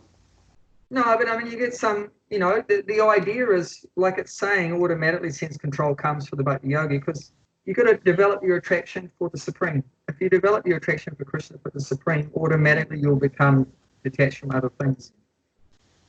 But also you have to, you know, Krishna's giving you intelligence, you use it. I mean, you personally have already experienced what can happen. Yes, I do. You had the bowel cancer, right? Yes. So that's something. If you don't be careful with your eating process, yes, something's going to go wrong. If you eat just processed food, junk food, you know, like that, you know, not good quality food, and too much, or not at the right time, you eat too early or too late or too much or not regulated. Krishna says that beautiful verse, 6th chapter, text 17, Yuktihara viharascha, yuktichaitasya kamasu, yuktisvatna vivodasya, yoga bhavati dukkha.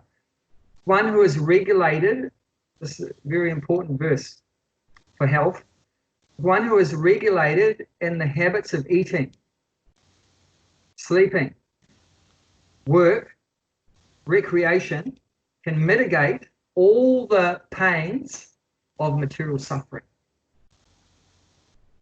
So if you want to, who wants to avoid suffering, put up your hand. I do. I'll put up 2 hands. So as Chris is saying here, you can avoid 99% of suffering you can avoid if you become, this is a very important yoga principle, and I'm sure Josh can give some feedback about that, about being regulated. Very important principle, any kind of yoga process, being regulated, doing things at the same time, eating at the same time, sleeping at the same time, doing your work at the same time, recreation at the same time, to regulate your life. Even being regulated in terms of you just eat prasadam, that's a regulation. You don't eat anything that's not blessed, not sanctified, not offered. That's regulated. That's a regulated life. Oh, I'm going to eat everything. That's unregulated. That's going to screw you up physically and karmically and everything like that. So human life is meant to be as regulated life. And Krishna's saying if you live a regulated life, then you avoid so much suffering. 90% of your suffering, you can get rid of it just by living a regulated life, and the rest of it by becoming Krishna conscious. You know, you can be complete. But it's very important. Josh, would you like to say something about that? But the idea of being regulated in all your habits and activities and everything like that. Yeah. I mean, the yama and niyama at the very, very start. You know, that's such a very baseline like level of regulation. You know, just don't punch people in the head and don't tell lies, this kind of thing.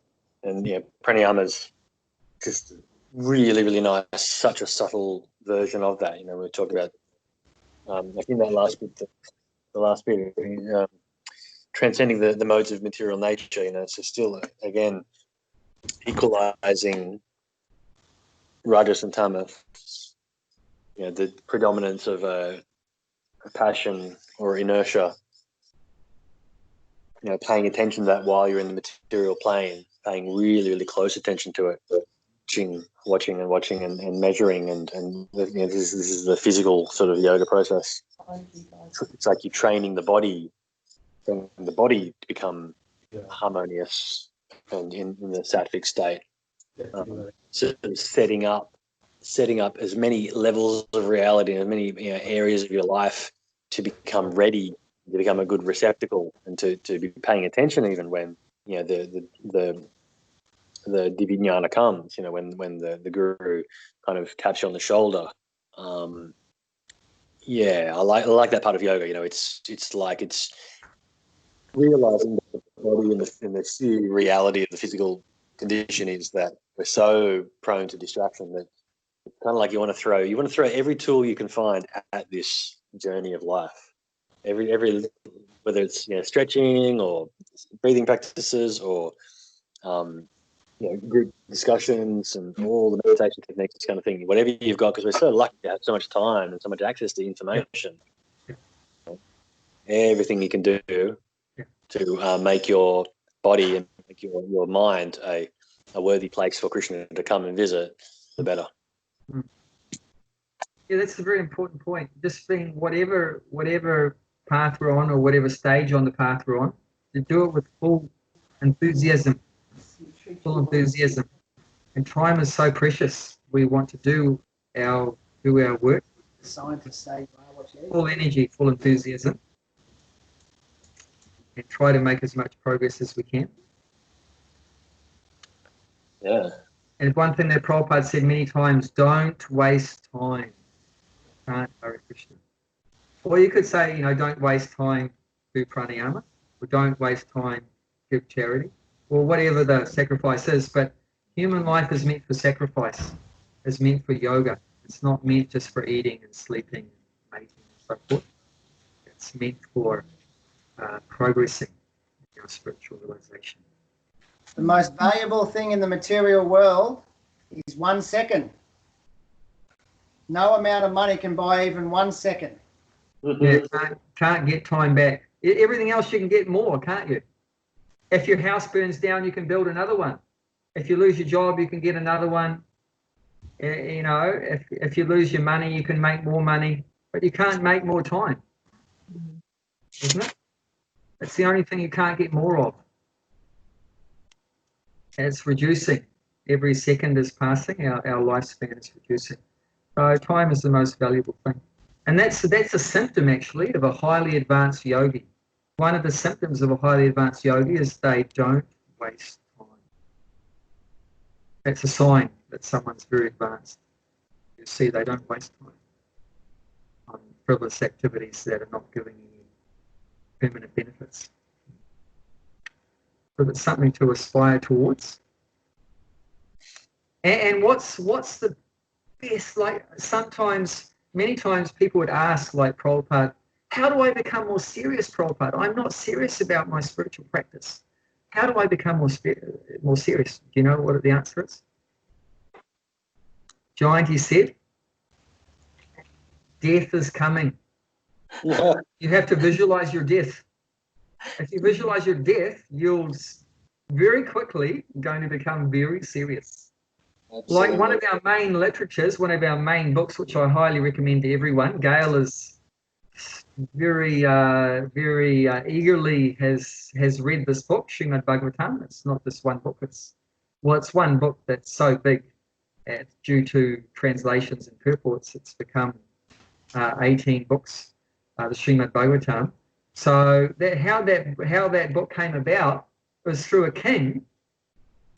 He was enjoying the kingdom and everything like that, as kings do. And then he found out that he was cursed, that he was going to die in 7 days. As soon as he found out that he was going to die, that his end point, his death was coming up in 7 days, do you know what he did? He dropped all sense gratification. Just completely dropped all sense gratification, gave it all up, fully surrendered to just being with devotees and hearing and chanting about the Supreme. That's all he did for 7 days. He didn't eat for 7 days. He didn't sleep for 7 days. Definitely had no sex for 7 days. He didn't need to sleep. You know, so all of his bodily activities he reduced to pretty much zero, and he just completely focused on his spiritual realization.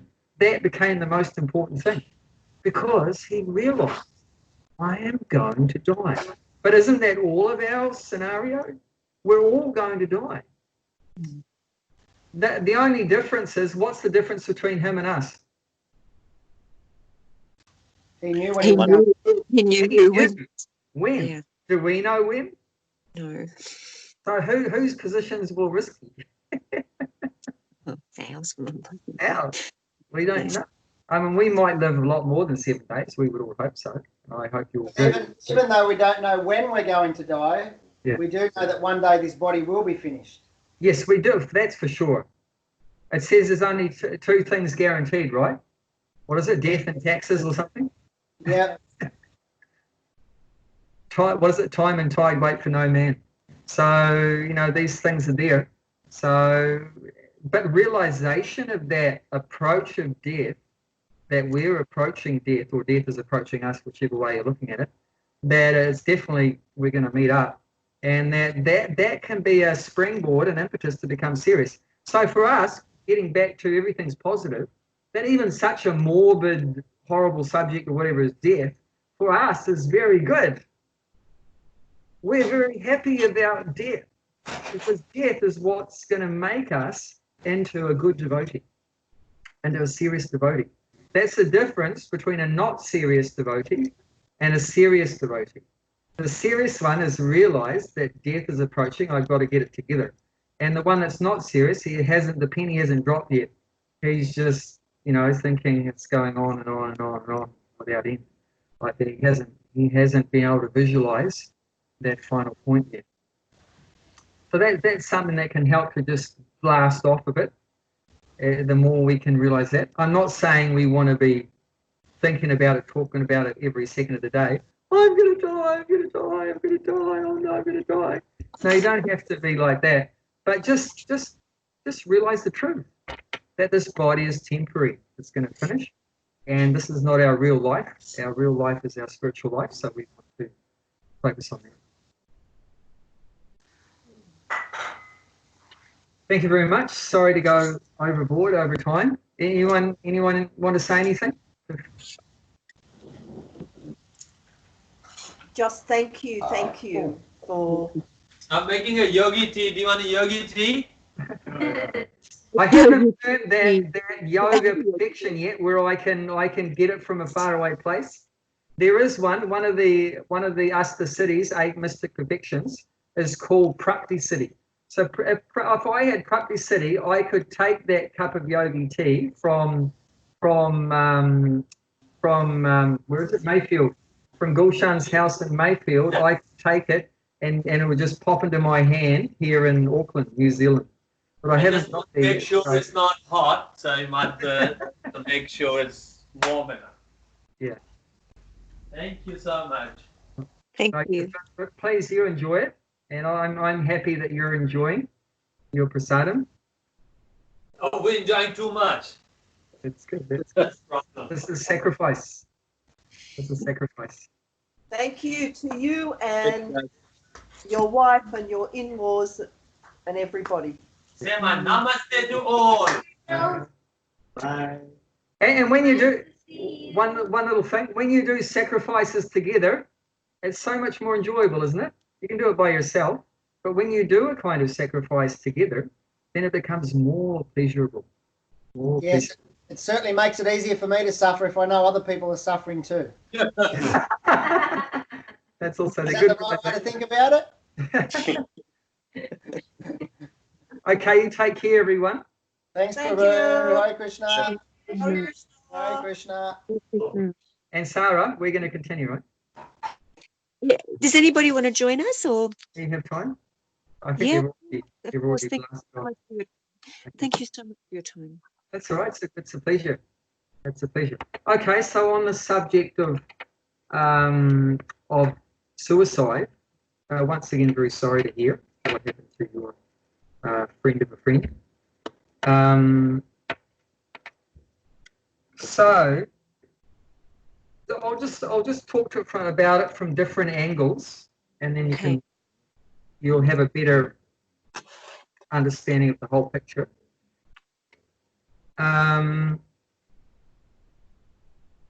One point is, why would someone commit suicide? Normally, everyone loves their body because in Maya or illusion, we're identifying ourselves with the body. We think we're the body, and our goal is to enjoy the body. So we need the body to enjoy. So everyone wants to keep their body alive. Normally, no one wants the body to die. The normal condition, you could say, in illusion, is that we want to keep the body alive because we think we are the body and we don't want to die. We think that in illusion, we think when the body dies that we die, and we don't want to die. All our enjoyment is coming from the body.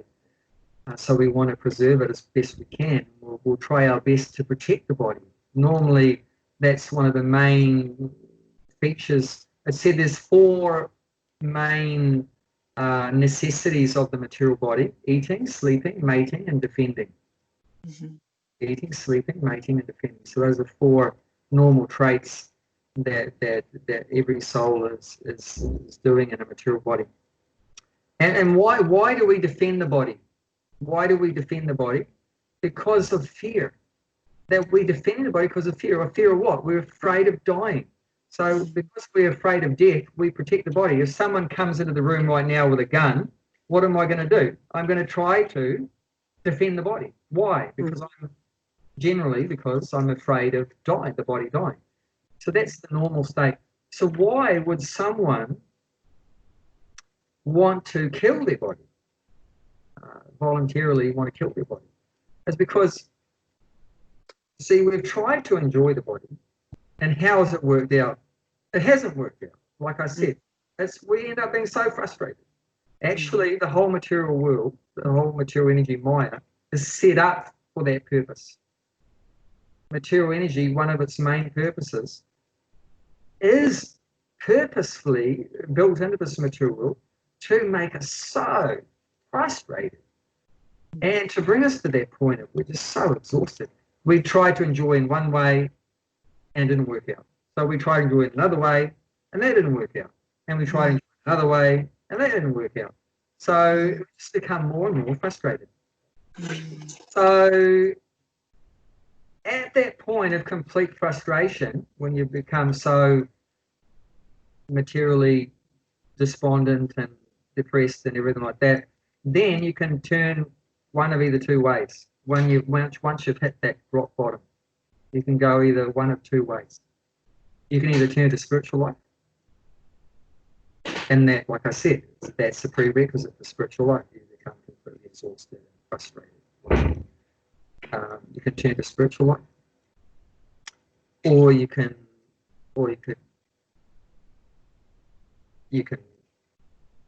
take drugs and well, actually 3 ways then, at least 3 ways. Or you can drugs and drink and stuff to just forget that you're suffering. Because that's what this whole drinking process, which is so popular all over the world, why so much drinking, is that's a process of forgetting that you're suffering. Just covering it over, you're still suffering, but all you've changed through the drink and intoxication is that you are not conscious anymore that you're suffering. Yeah. And then the third process is you kill the body. So thinking, well, what's the mentality there? Thinking that I'm suffering now in this body. So the logic is that if I kill the body, right, then there's not going to be any suffering.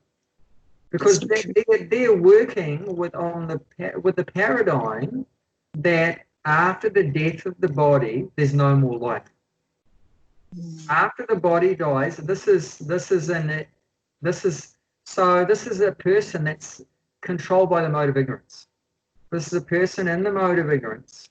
I mean, if you take to drinking and that's the mode of ignorance. And if you think that you're the body and that's all you are, you're just the body, there's no soul. And when the body dies, then there's no more consciousness. There's no more life. With the death of the body, the life is finished. So with that knowledge, which is not real knowledge, that's it. With that understanding, one's thinking that if I kill the body, my suffering is going to end, which is obviously good. You know, we all want that, isn't it? We all want the suffering to end. There's nothing wrong with wanting suffering to end. But the thinking that I can make the suffering end just by killing the body, that's a wrong conclusion. Why is it a wrong conclusion? Because our life doesn't finish with the death of the body. That at the death of the body, the soul is immediately transferred to another body. And with that other body, what's going to happen? You know, so that you're not actually achieving what you want to achieve. You want to finish the suffering, but that's not the way you do it, because actually you take birth in another body, and birth is suffering right from day one, or even before that, even before you're born, and the womb is suffering. So you're going to be stuck into another womb, which is, you can imagine being cramped up in a little bag, and full of worms and stool and everything. And if the mum eats chili or smokes on a cigarette, you're going to burn the hell out of your tender skin and everything. And you're bent like a bow. You've seen what the cameras show inside the womb, right? That child is bent like. It's said if the child in the womb had a developed consciousness like an adult, you wouldn't be able to live for a minute inside the womb. The pain would be excruciating. It's only because the baby has a very low consciousness that is able to survive that extremely painful condition. And then that child actually starts to become conscious of its situation after 6 months of development inside the womb, and then of course it pops out at 9 months. So it starts to become conscious of its miserable position after 6 months, the last 3 months, and then of course it pops out of the world. And then that sometimes the child dies at birth, as you know. Sometimes the mother dies at birth. Sometimes both die. Sometimes they both live, but obviously it's painful for both. Usually children come out screaming. They normally don't come out laughing. So all these things are there, and we all know about that anyway. So anyway, the suffering is going to continue. But here's another factor comes into it, which makes it more. I wouldn't say more complicated, but it's going in a different direction. So, okay, you had a human body, and it's not just that, okay, you killed it and you're going to go into your next body. It's not that simple. There's another factor involved. Who does the body belong to? Does Krishna. the body, yeah, it doesn't belong to you. You're thinking No. it's my body, I can kill it. But that's a wrong conclusion. It was Yeah. never your body. It was never your body before. It's not in the present. It's not in the future. The body was created by God. It's God's energy. It belongs to God. It's meant for God's service. I mean, you didn't use it for God's service. Okay, that's one thing. But even on top of that, you didn't serve God with your body, which you meant to do that. But you destroyed God's property. You not only didn't serve God with, but you destroyed God's property. Now, if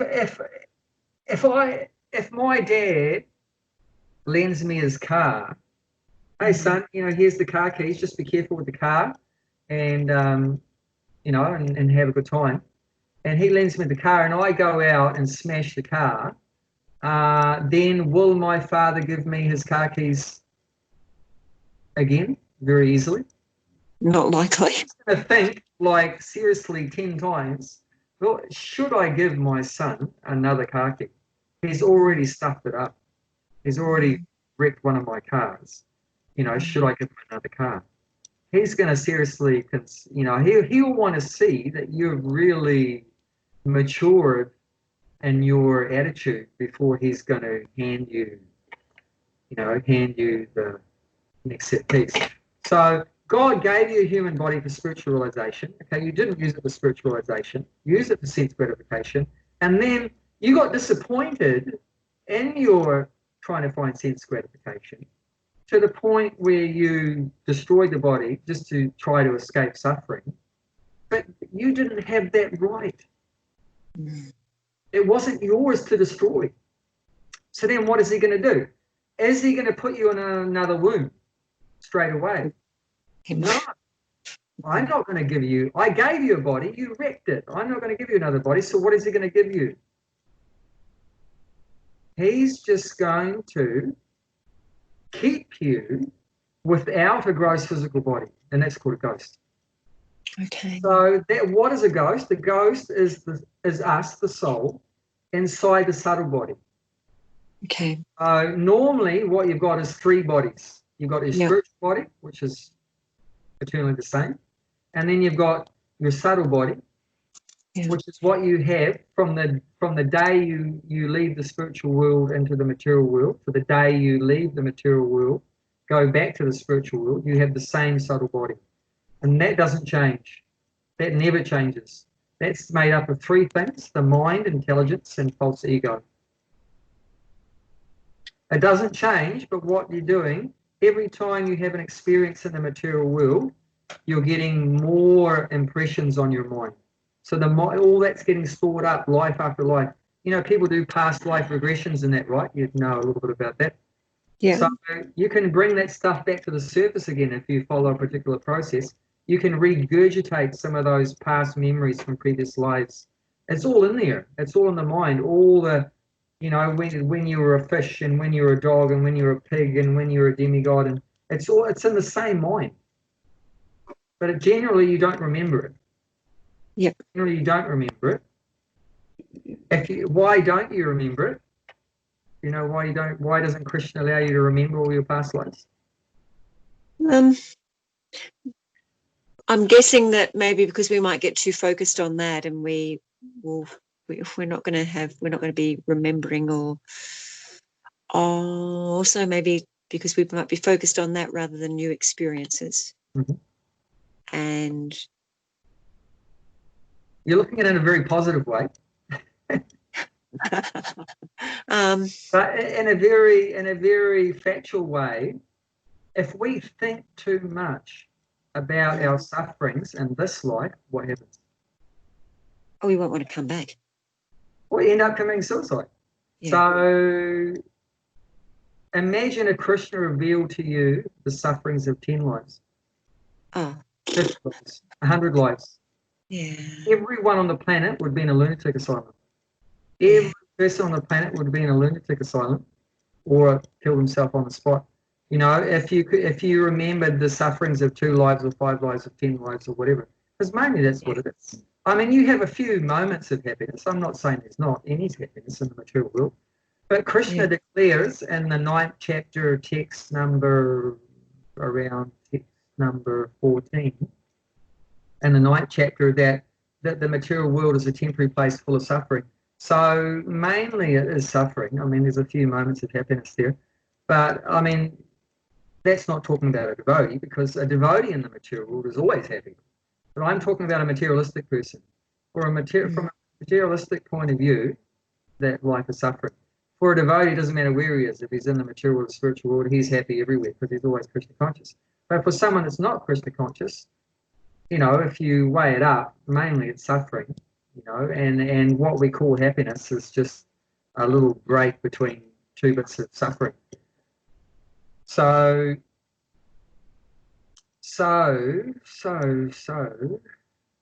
yeah, the subtle body, that's all stored up there. It's only one subtle body. You don't get a different subtle body when you die.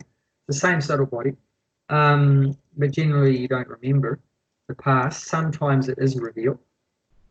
For them, Krishna has a specific purpose or whatever. He might reveal a little bit.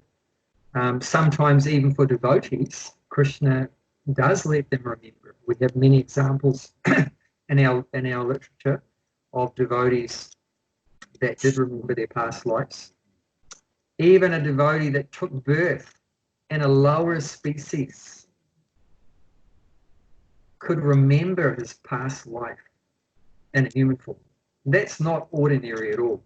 But Krishna can do that. You know, he can make you remember, or he can make you forget. Generally, he makes us forget, and that's out of his mercy. Like I said, it's a mercy. You know, that he doesn't want us to overload us with too much suffering, more than we can bear. And also, see, why did you as a soul come to the material world?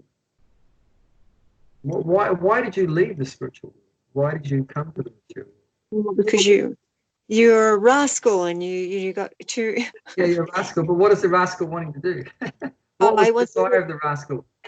Well, thought it had control, and wanted to be like God. And yeah, you want to be like God, so you want to control, you want to enjoy, you want to create, like that. So yeah. Could you have a fair go at trying to control, enjoy, create, if you remember that you'd failed 1,000 times, life 1,000 times, you failed life after life 100 times, failed life after life 50 times? The Krishna gives you a clean slate. Try it again at being God. I'll allow you to forget that you failed already miserably 1,000,000 times, 1,000 times, 100 times. Now you have a fresh go. You've put your full heart into being the enjoyer in this life, and to be the controller, and because that's what you wanted. So God, the Supreme Father, is giving his children complete freedom. You want to enjoy without me? Okay, have a go. And then have another go. And have another go. Yeah. Until you get tired of it. Then you might say, well, how the hell am I going to get out of that process if I keep forgetting? Yeah. But he reminds you that life is suffering, but in a way that you can digest.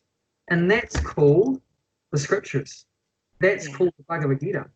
He's reminding you that you've been suffering the material life after life, but that way you can digest that without going crazy. Yeah. But if he literally reminded you of all that you were a mass murderer and you killed, 50 people, and then they'd hung you and they burnt you at the stake, and then, you were an Auschwitz, and then you were a Jew in Auschwitz and all this stuff, or you were you took birth as a cow in the slaughterhouse and then your head hacked off. If it's coming to you, that suffering, then you're not going to be able to handle that.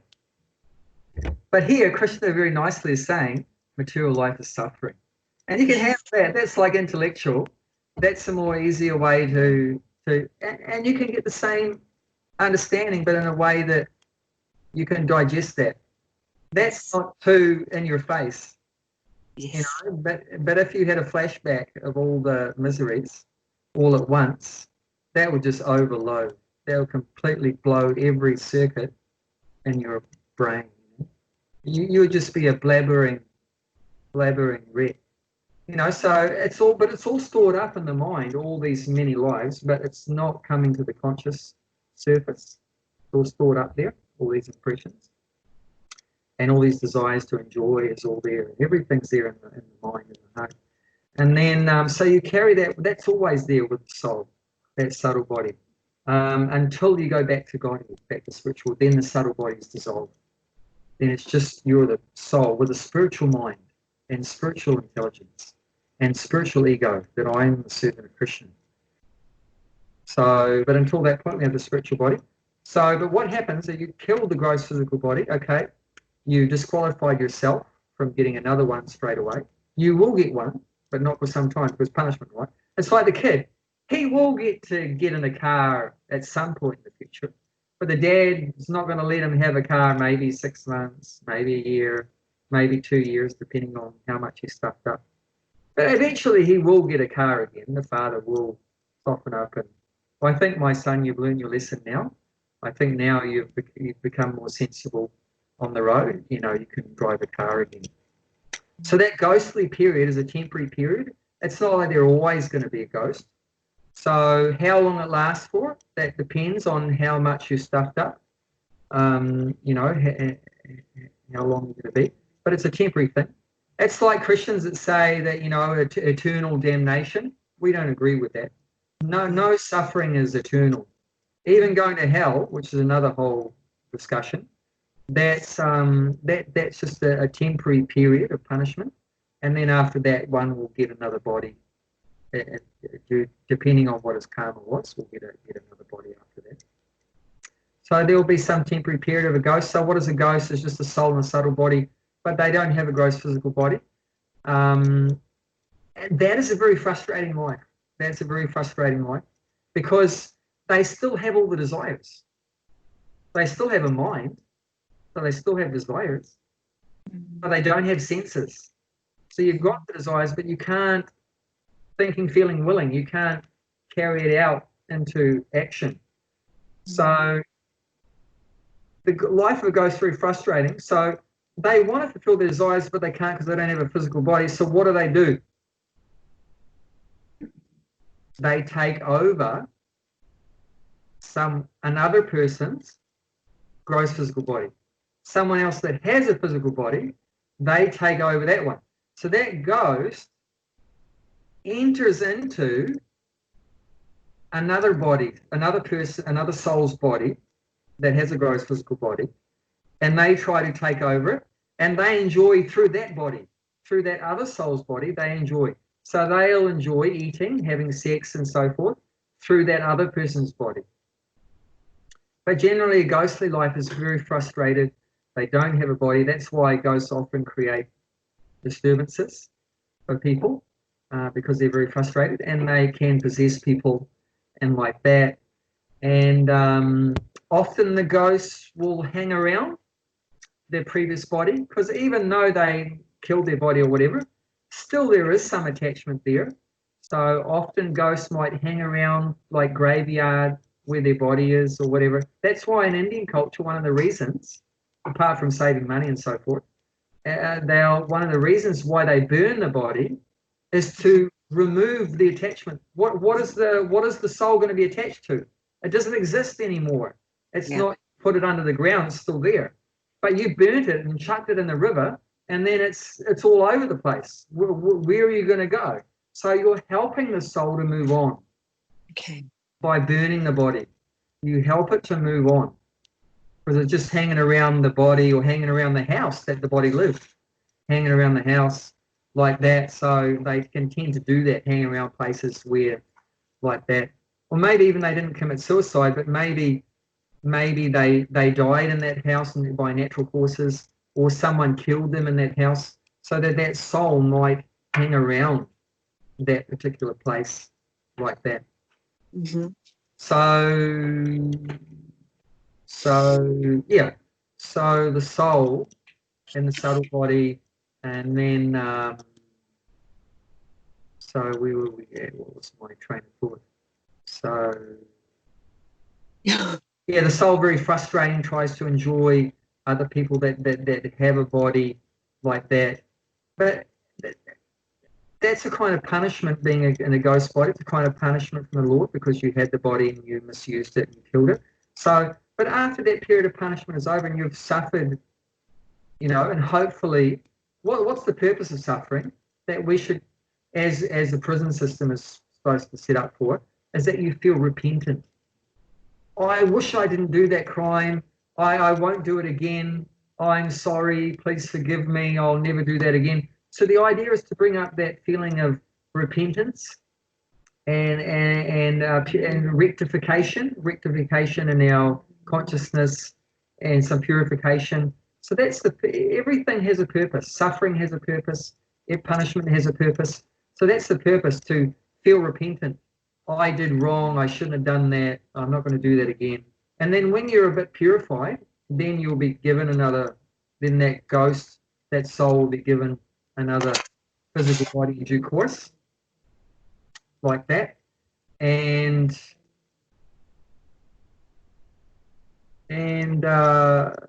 what's some other things we can talk about that? So how can you help someone that's got to that point? And the best thing is Krishna consciousness. I mean, because Krishna is the supreme purifier.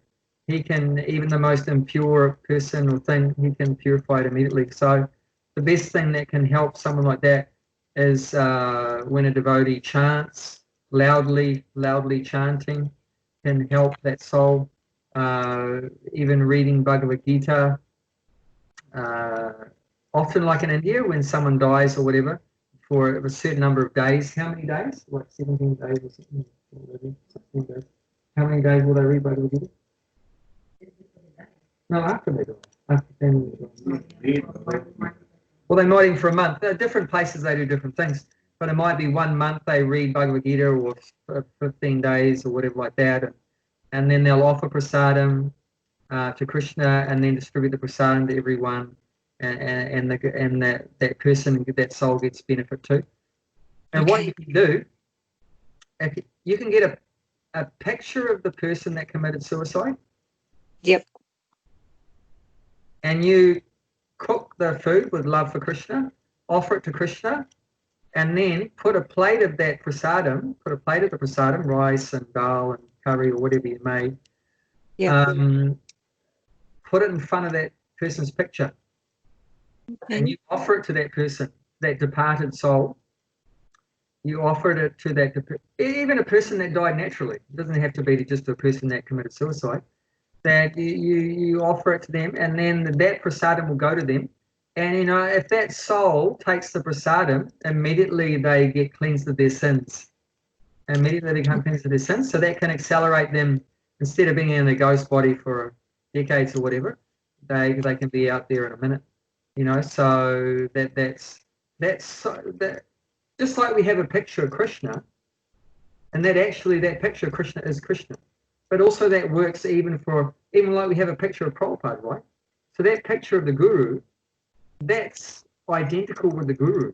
So even an ordinary person, yes, it's very subtle. Even some family members, right? Even some family members, they can feel another family member's presence on the other side of the world. And then even some subtle communication can go on. So there's all these subtle energies there that we don't really know how they work, but they do work. And that's the process of in Vedic culture. The person that died, you have a picture of the person, you offer the prasadam offered to God, then offered to them. That goes to them. They take that, they get purified, they get uplifted, like that. And also you can say, I'm going to chant 16 rounds now for the benefit of this so-and-so person. I'm going to read Bhagavad Gita 1 chapter a day for 18 days for the benefit of this person, and then they'll get credit. You make a vow, I'm going to do this bhakti, this service, and whatever benefit comes from it, I'm giving the benefit. I'm like donating. You could say I'm giving in charity. I'm donating the benefit from this activity, not for my benefit, but I'm doing it for their benefit. So I'm gonna feed 10 devotees today. I'm paying for the prasadam to feed 10 devotees today, and the benefit from that, not for myself, but I'm doing it for so and so. So So they'll get, the credit for that will go to them, and that will help to free them from their sins. So you can do all kind of things like that. You can do all kind of things like that. Thank you. Thank you. Ideally, when the dead person, you can do things to help them out too, but it might be too late in this case. But the dead person, you can get some garlands that are offered to the deities, and you can put the garland around the dead body. The water that's been offered to Krishna, and from the bathing of Krishna, the Abhishek water, or Ganges water from a holy river like the Ganges, you put it in the dead person's mouth. And tulsi leaves, that's the holy tulsi leaves offered to Krishna, prasadam, Yes. tulsi, you put it in the dead person's mouth. So before their body is burnt, or ideally burnt or buried or whatever, they have those sacred articles on them. So that will also benefit the person.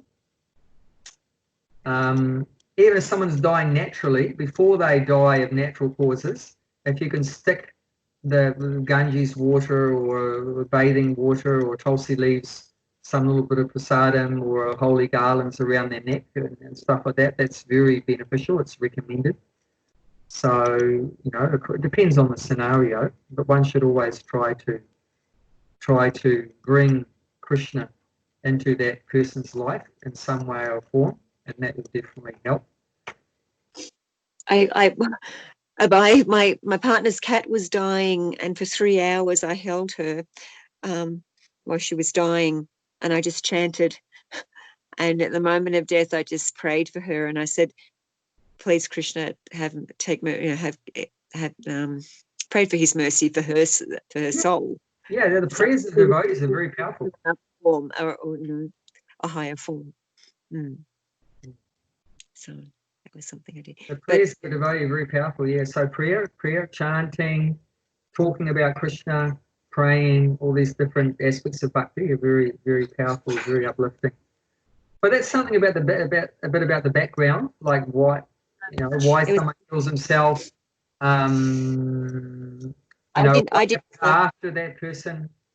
Yeah. Generally, that's what will happen. I mean, what if a devotee kills themselves? That's a whole nother. I'm thinking that would be bad. So then, in that scenario, one might not become a ghost, depending on the reason why they did it. Even if they did become a ghost, they might be like a highly elevated ghost, and they might be chanting. Even the ghost might be chanting. So, actually, a highly advanced devotee wants to kill their body. You know why? Why would a highly advanced devotee, like I'll give you an example. The five Pandavas, they all wanted to die when a particular thing happened. When do you think they wanted to die?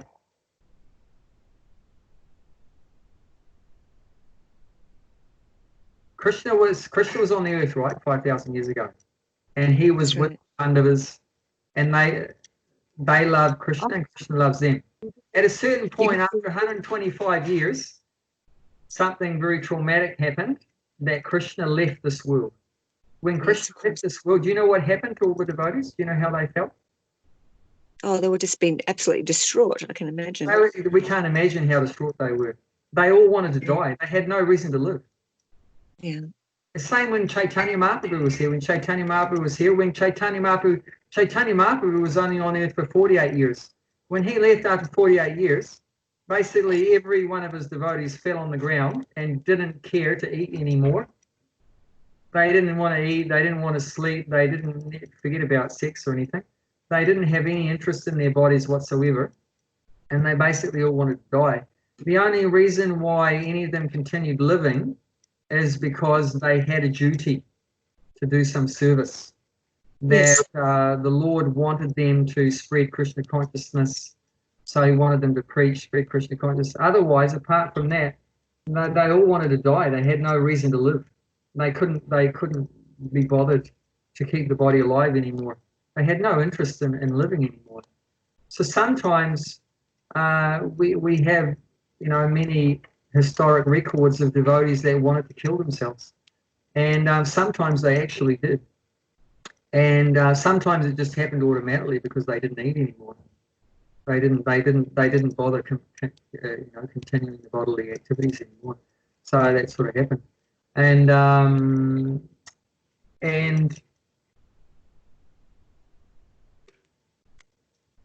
but in most cases they did continue to live because they knew that the body wasn't their body, it belonged to God, and God wanted them to use it for devotional service, for bhakti. So they just kept on living as a service, but they had no interest whatsoever to live. So, and they just were so broken-hearted due to feeling separation from Krishna.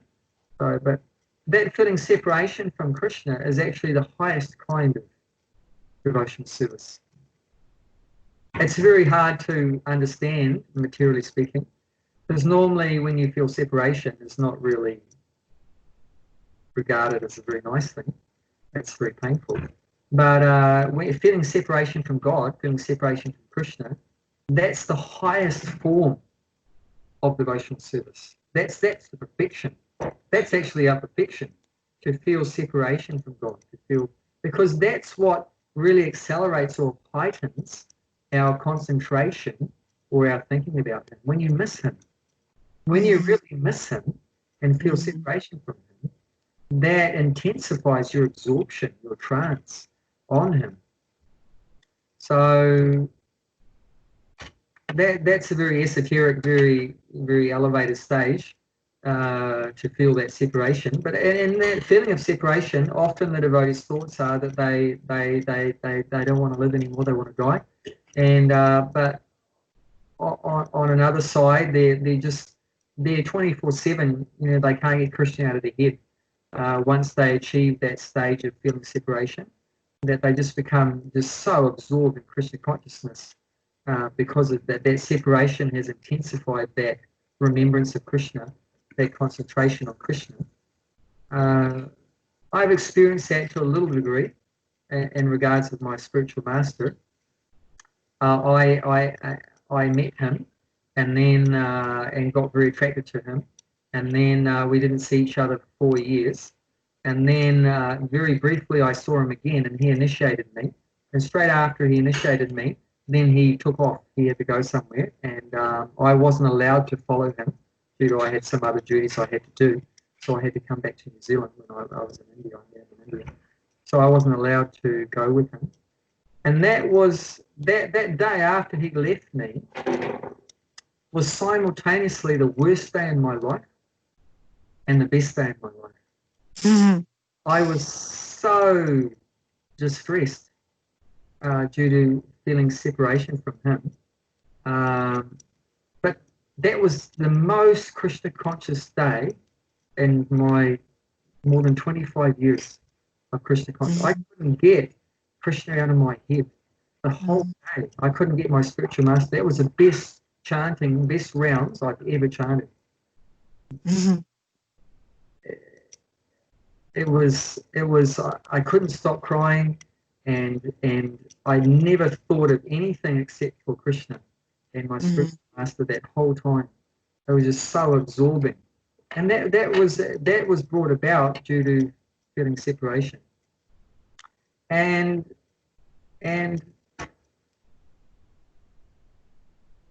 yeah, there's nothing you can do to make that happen. It just, if everything's right, it happens. And but there has to be some kind of attachment there for that to happen. You're not going to feel separation from someone if you don't feel attached to them, if there's no love. So there has to be some amount of love or attachment there, in order, like if you don't have a relationship with someone and they go, you're not going to feel anything. No. If you're very attached to someone and they go, then you feel a lot. Now, yes. I had one devotee. He was on Newcastle, and one day he lost his phone. He lost his phone on a 500-acre farm. So he lost his phone, and then for days afterwards, you know what he was talking about? Where is my phone? Where is my phone? Where is my phone? It was this whole mind consciousness was, where is my phone? why was he was feeling separation from his phone. Why did he feel separation? Because he was attached to his phone. Yeah, So of course. whatever you're attached to, if you lose it, Yes. you're going to feel separation.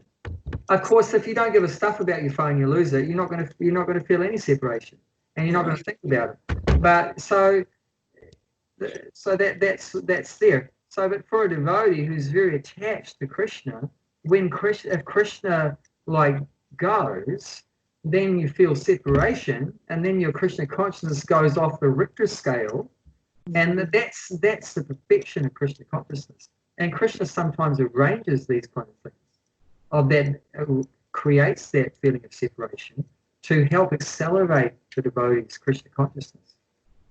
But also there is situations where devotees definitely contemplate suicide. They don't often do it, but they advanced devotee often may think about it. But often because they know the body's not mine, it belongs to Krishna, so they don't do it.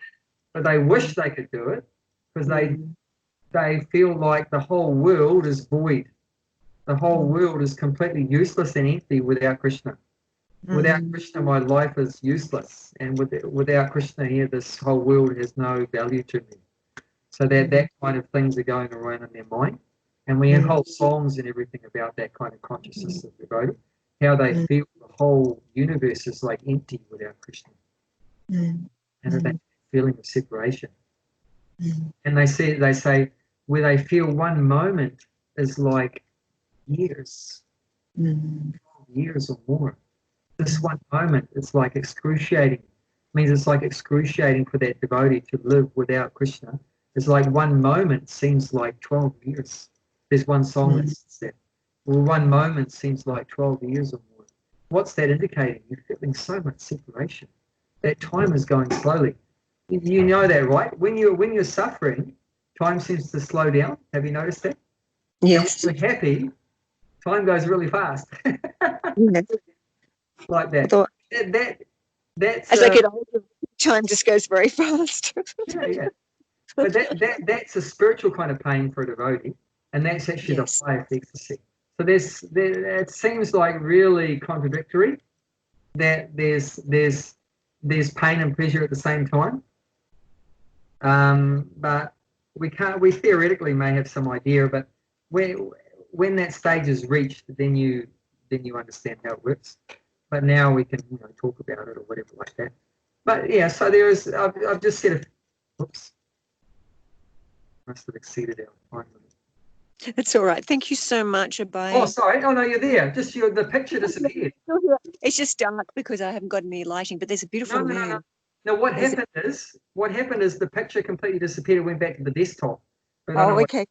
But then you're still there, so that's okay. But yeah, I light.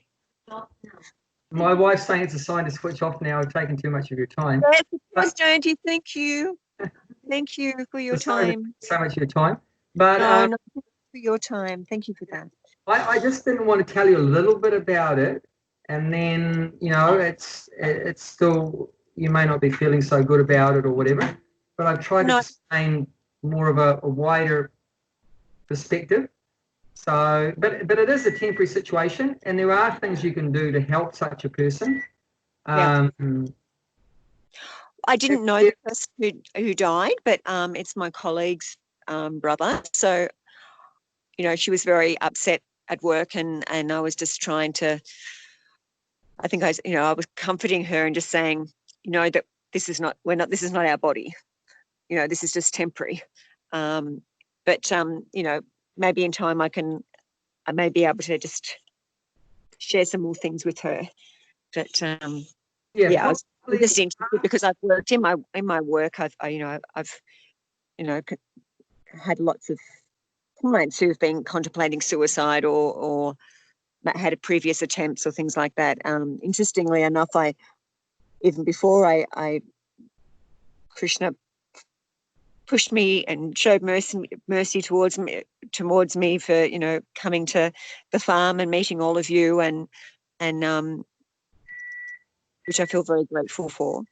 I used to say to my clients, look, that's a big assumption you're making, that this is going to make, you taking your life is going to make things better. What if it actually made it worse? It's a big assumption. You can see from their consciousness and the mode of ignorance, they think it's an easy way out, but yeah, it's not an easy way out. It's an easy way to go further down.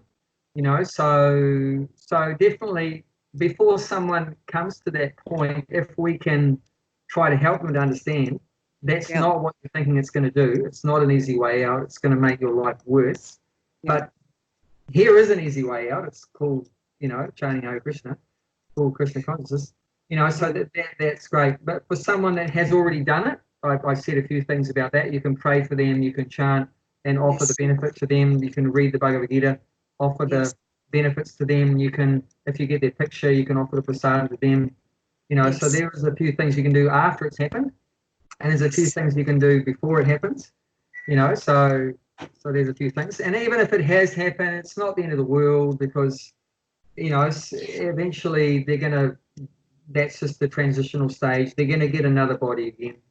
Actually, we feel sad for everyone, whether they're in a ghostly body or in a physical body. Everyone's suffering. The ghost is suffering. The person that has a body is suffering. So, we feel sad not just for the ghost. We feel sad for the people that have a body, because, they're suffering too. So, but the real solution is the same for everyone, is Krishna consciousness.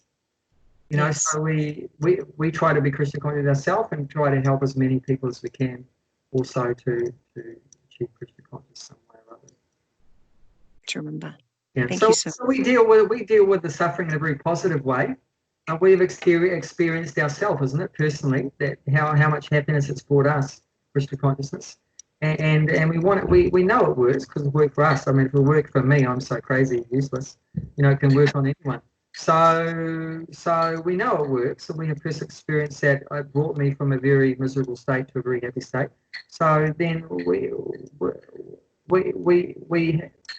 have conviction that this is a solution to the problems that we face, individually, collectively, or whatever. If we can just help to propagate, Krishna consciousness, it can definitely solve these problems. Absolutely. So we don't become depressed that the suffering in the world and that people commit suicide and so forth. But we feel very positive that we have a very very powerful solution, and we just try to implement that as much as we can. So we don't want to get bogged under, especially if you deal with a lot of people that are suffering, which is in your case you're dealing with that. So don't get bogged under by that. But you have to try to keep your vision on that spiritual platform. Absolutely, all the time. I'm trying, even when I'm not chanting and I'm in the mode of ignorance or passion or whatever, I'm trying to keep Krishna in my mind. Yeah. All the time. I'm trying to cultivate that. Yeah. Actually, the fact is that we're an eternal spirit soul, and our nature is bliss and consciousness. Yes. So we're not actually, none of us are actually affected in any way by our experience in the material world. No, of course not. The soul is completely separate from this material world and all the experiences we go through. All it is it's just like a dream-like state. You know what happens, right? You have a dream and it seems real, isn't it? But when you snap out of it, you realize, oh, that was just a dream. And you weren't affected in any way by what happened in the dream, isn't it? Like maybe in the dream you fell off a cliff, maybe in the dream you got eaten by a tiger, maybe in the dream you got run over by a truck. But when you wake up, you're not run over, you're not hurt in any way. So the soul is not actually contaminated by anything that happens in the material world, but just where the problem is, we're misidentifying ourselves with matter, with this body and all our experiences and everything in the material world. But it's just like a dream. So even at the end of the day, it's not really even a big deal if someone, I mean, it may seem harsh to say it, But it's not even really a big deal that they committed suicide or the person grew old and they died and they got sick and they had cancer and they had AIDS or whatever. At the end of the day, it's not a big deal. We're still the same. We're an eternal soul. We're just in a dreamlike state of identifying with all these temporary things. But we have nothing to do with all these things. So that's why it says in the Bhagavad Gita that a sober person is not disturbed by the changes of the body, by birth, old age, disease, death. Because the sober person means the Krishna conscious enlightened person knows that the soul has nothing to do with all these changes of the body, birth and death and so forth. So they don't become disturbed. Yes. You know, a million people died today. You know, so many people died of COVID virus, or so many people got cancer, or so many people committed suicide today. You know, a devotee doesn't get disturbed by that because they know the soul is still there, still the same. It's not affected by that at all. Yeah. We're going to be in the same condition when we go back to the spiritual world as when we first came into the spiritual world. We're going to be exactly the same. That's right. That's right. Because we're not this body. Yes. The scriptures say you have a night dream and a day dream, but it's all a dream. Yes. Yes. So if we're on that consciousness, then all these upheavals in the world, they don't affect us so much, and all we want to try to do is help others to realize that too, and help them snap out of their dream. We're still coming out of the dream. We're not fully there yet ourselves. But anyway, even a little bit of mercy from Prabhupada and Krishna. Sooner than others. Yeah. But even a little bit of coming out of the dream, even 5%, is still good. And if we can help pass that on to others. Well, thank you. You're helping me come out of the dream. Thank you, Abhay. Yeah. Anyway, I'm very happy once again to have a chance to. Thank you so much, and you too, to your family and to Jayanti as well. Yes. Yeah. All right. Okay, you take care. We wish you all the best. Thank you very much. I'm sorry it's so dark here. Yeah, I can see. Very dark. Be careful. All right. Hare Krishna. Thank you so much, Abhay. Okay, you're welcome.